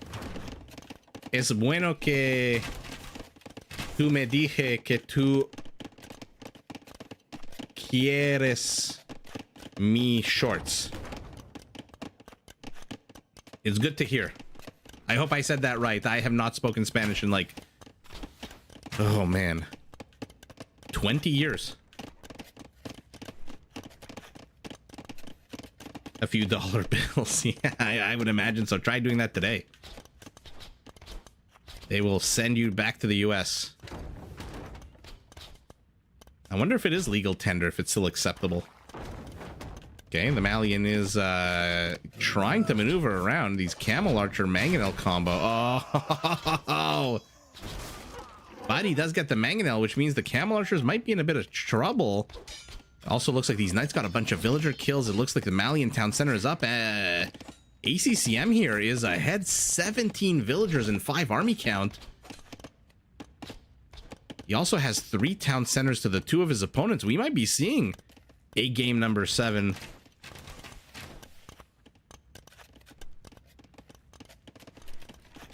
Let's see it.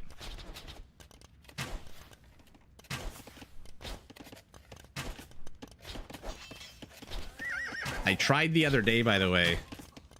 Speaking of Spanish, I tried to watch a Loco Ser video. If you're not familiar with Loco Ser, there's 2 really cool Spanish-speaking casters that I follow. There's Mario Ovalle and Loco Ser. And I thought I could follow, like, Mario Ovalle, fine. He speaks at a normal rate, a normal pace. Loco Ser is really loco, the speed that he speaks. It's like a machine gun. It's like an Ethiopian foot archer, an arbalest.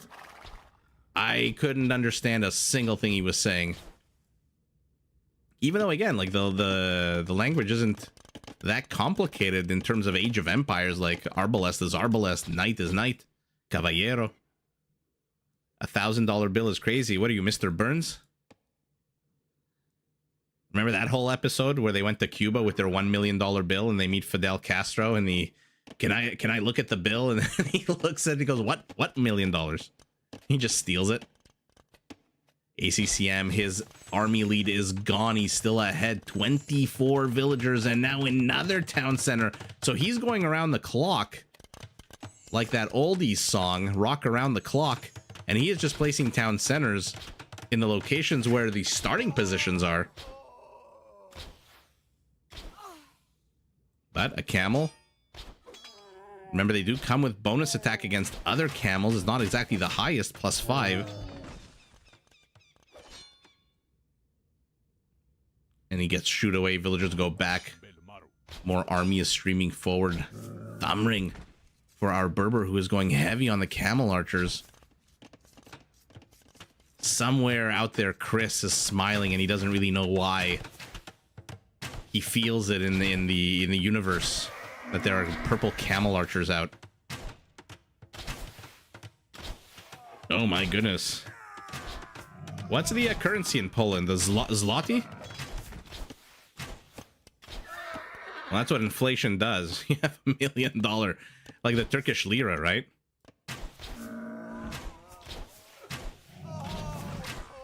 ACCM's got to be careful. These camel archers have a lot more HP than these crossbows, and now with thumb ring, they will absolutely snipe them all the live long day. Even though it's a little hard to see the outlines, there's a lot of crossbows dying here, and the last of them does die. Now the fishing ships are in jeopardy, and now the archery range is no longer really that impressive. Villagers run into the town center. They see the camel archers passing by. Yeah, it is a zloty, yeah. I like that you put that in quotation marks. Oh man, my friend had a layover in Krakow and he said it was absolutely stunning. Camel archers, okay, not really an attack bonus against other camels, mostly against cavalry archers if anything. And interesting, not even spearmen yet. Oh no, and now ACCM's villager lead is narrowed to meager 19 as he starts losing more and more villagers. What is with these players building structures on the outer edges of the map? Camel archers, they have bloodlines. It looks like they have husbandry. They're at a +2/+2, and now they're going to have light cavalry support. Where are you going, Mr. Demo Raft? You are just on patrol, hoping that some camel archers cross this narrow, shallow water here.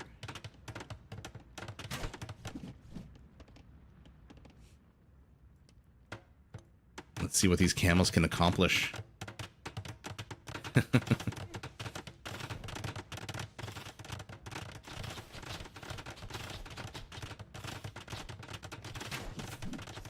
I heard the beer is really good in Poland.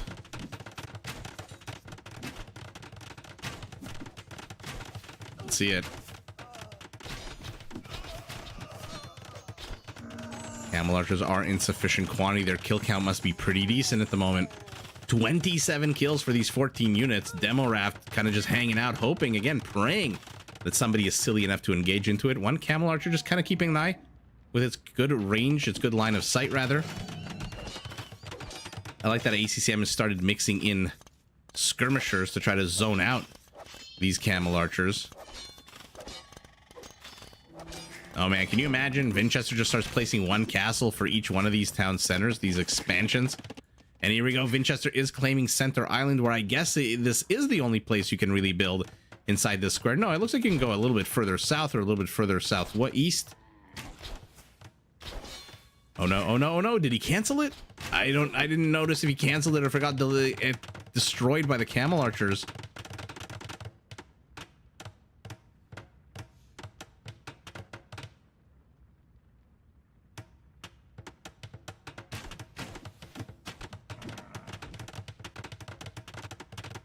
Oh, Angel, that's so nice of you. Thank you so much.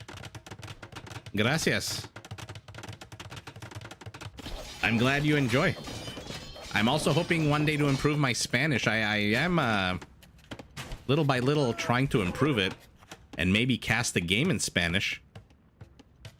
And then, you know, you can hear the Bienvenido todos.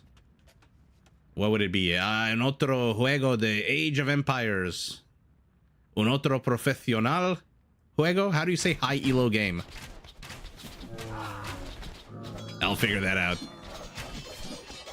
He got the stone back. Yeah, he did. Okay, I mean, this is a decent army for ACCM against the camel archers. But this is not... There's only 3 crossbows in here. The rest are skirmishers. And so the very, very cheap light cavalry of the Berbers are going to perhaps wreck this. But our Malian's getting husbandry as well. He's nowhere close to going up to Imperial, though. And our Berber is already 40 seconds away. Partido profesional. Sí, necesito mucho.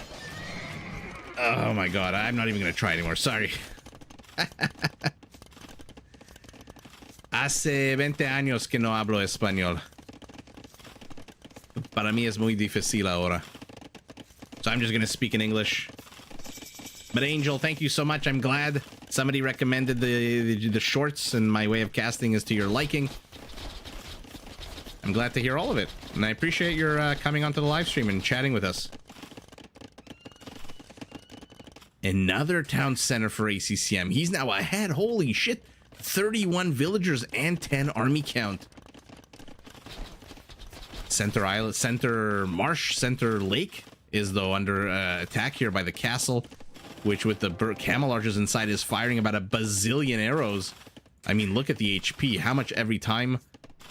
140 HP down every time. That is not something we see every day. Lost his town center here as well. Castle appears in jeopardy now. I mean, ACCM has the bigger army, but again, half of it is skirmishers, which again will do well against the camels. But it's not really going to do well. Oh, now we're getting heavy camel riders as well. What's going on up here? Okay. Malian Campbell's. Okay, he's a minute and a half away from Imperial Age himself. Farimba is not exactly the cheapest upgrade in the world. Angel, soy de Canada.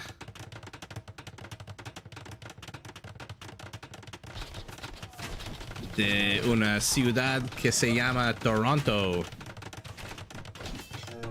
Bula, you're also here from the shorts? Nice. I'm glad people like those.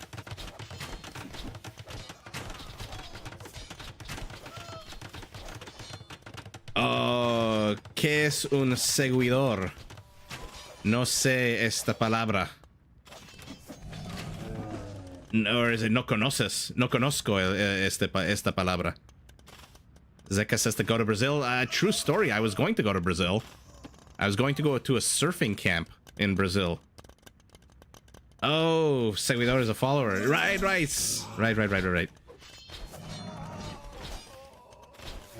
Catherine, I'm glad. I was supposed to go to Brazil and to a surfing camp, but it never worked out. It's one of the big disappointments in my life, as I'm sure ACCM is now disappointed in this. Oh, he's also going heavy camel riders. So one is going to have Farimba, one is going to regenerate HP and be cheap. What will prevail here? The army counts are growing. ACCM's villager population is still 34 ahead of his opponent. Oh, Angel, you don't need to apologize. We won't see game number 7. I apologize. I don't know what your name is. I'm so sorry. I feel so bad when I can't read somebody's name. You don't think we're going to see game number 7? Why? ACCM is 35 population ahead of his opponent. Ooh, Demo Raft is under attack. A very important unit. Oh, it almost gets it, but doesn't. And blows up a virgin. Having killed nobody.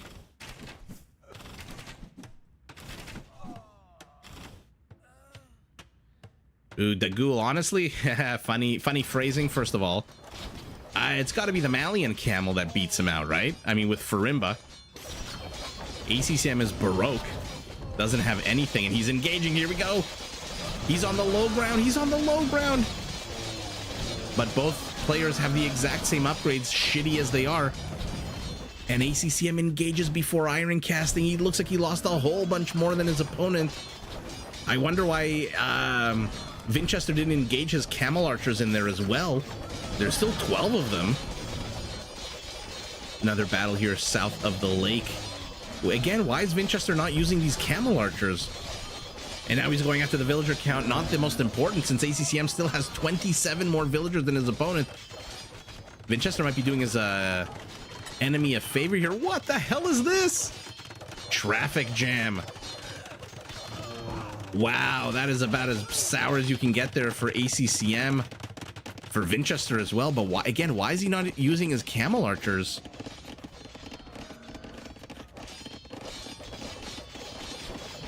He might need some castles. Yeah, he needs a castle if he wants to get Farimba. He's just gone full craziness with his town centers, by the way.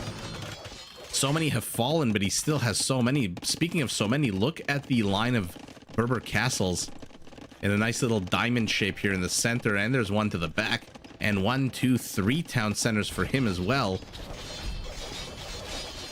And again, Vinchester just takes the high ground, and then when he doesn't have the high ground, runs away. He's selling food for gold. Why? Because he's getting blast furnace, something that Armalian doesn't have, which is why he needs Farimba ASAP.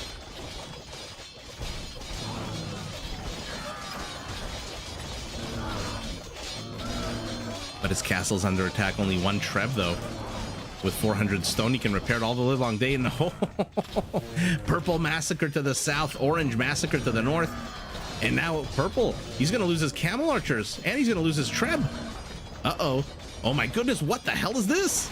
Look at this train. In comes the choo-choo train of the Berbers with their cheaper stable units. And in 30 seconds, he's going to have blast furnace, something that Armalian desperately needs. Still has the, where's that? A new demo raft? Okay, he's waiting with the demo raft. We'll have to keep an eye on that, see when it explodes. I mean, Vinchester is putting on the aggression at the perfect time. If he just let ACCM have another few minutes of peaceful resource gathering, he would be facing Farimba camels, but he perfectly timed this attack. And look at ACCM. Look at his map presence. He's been pushed back into the corner. What the hell happened that game? Well, you were right. We're not going to get to see a game number 7. I mean, this attack was one of the most perfectly timed attacks I have ever seen in Age of Empires. ACCM had a town center here, here, here. He still has his 2 to the south. He still has his original. It looked like economically he was ahead 20% in villager count. It looked like our Berber was just slowly going here, going there, trying to snipe a few units with the camel archers. And then he exploded right at the perfect time, took down the 1 castle that ACCM had here north of the lake. And ACCM just does not have the resources for Farimba. If he did, he would have a lot better chance at holding this. But now you're facing, again, those cheaper Berber stable units.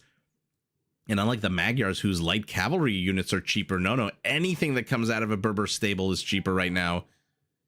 And so he is just able to overwhelm ACCM and gets, for the first time the entire game, his villager count is higher. Wow. Really, truly well played by Vinchester. Like I said, one of the most perfectly timed attacks that I have ever seen. Wow.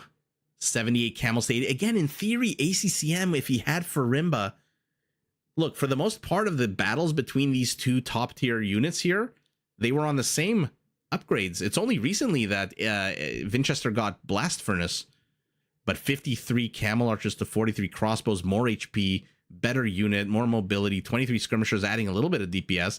I'm surprised Armalian didn't go infantry to try to at least counter or zone out some of the camel archers, as slow as infantry really is, with that extra pierce armor.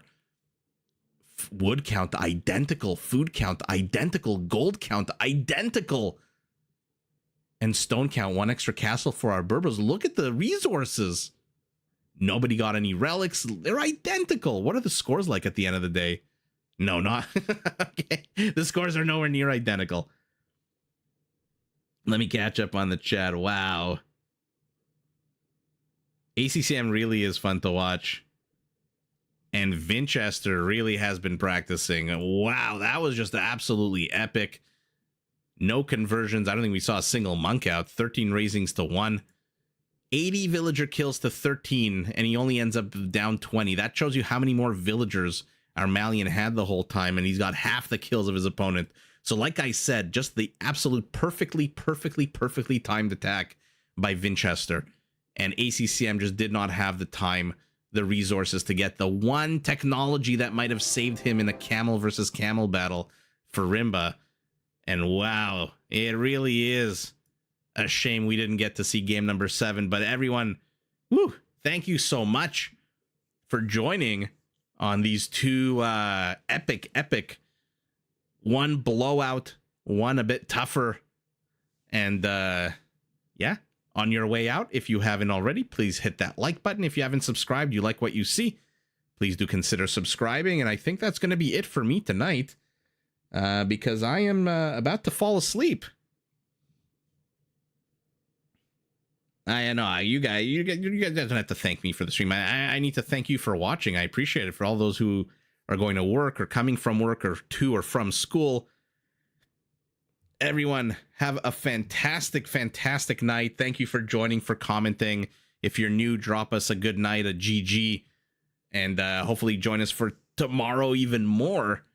And wow, this was absolutely, what a fun 2 series that we saw. Viper Nikov, and now ACCM Vinchester was just a delight. And so everyone have a fantastic night. Zeka, thank you so much. Hopefully one day I will go to Brazil. It is definitely on my list. Although, to be fair, almost every country in the world is on my list, with the exception of Antarctica. I have zero interest in being in a winter wonderland. But everyone, thank you so much for joining, and I will see you hopefully tomorrow. And for more Age of Empires. Have a good night, good morning, good afternoon. Take care, everybody.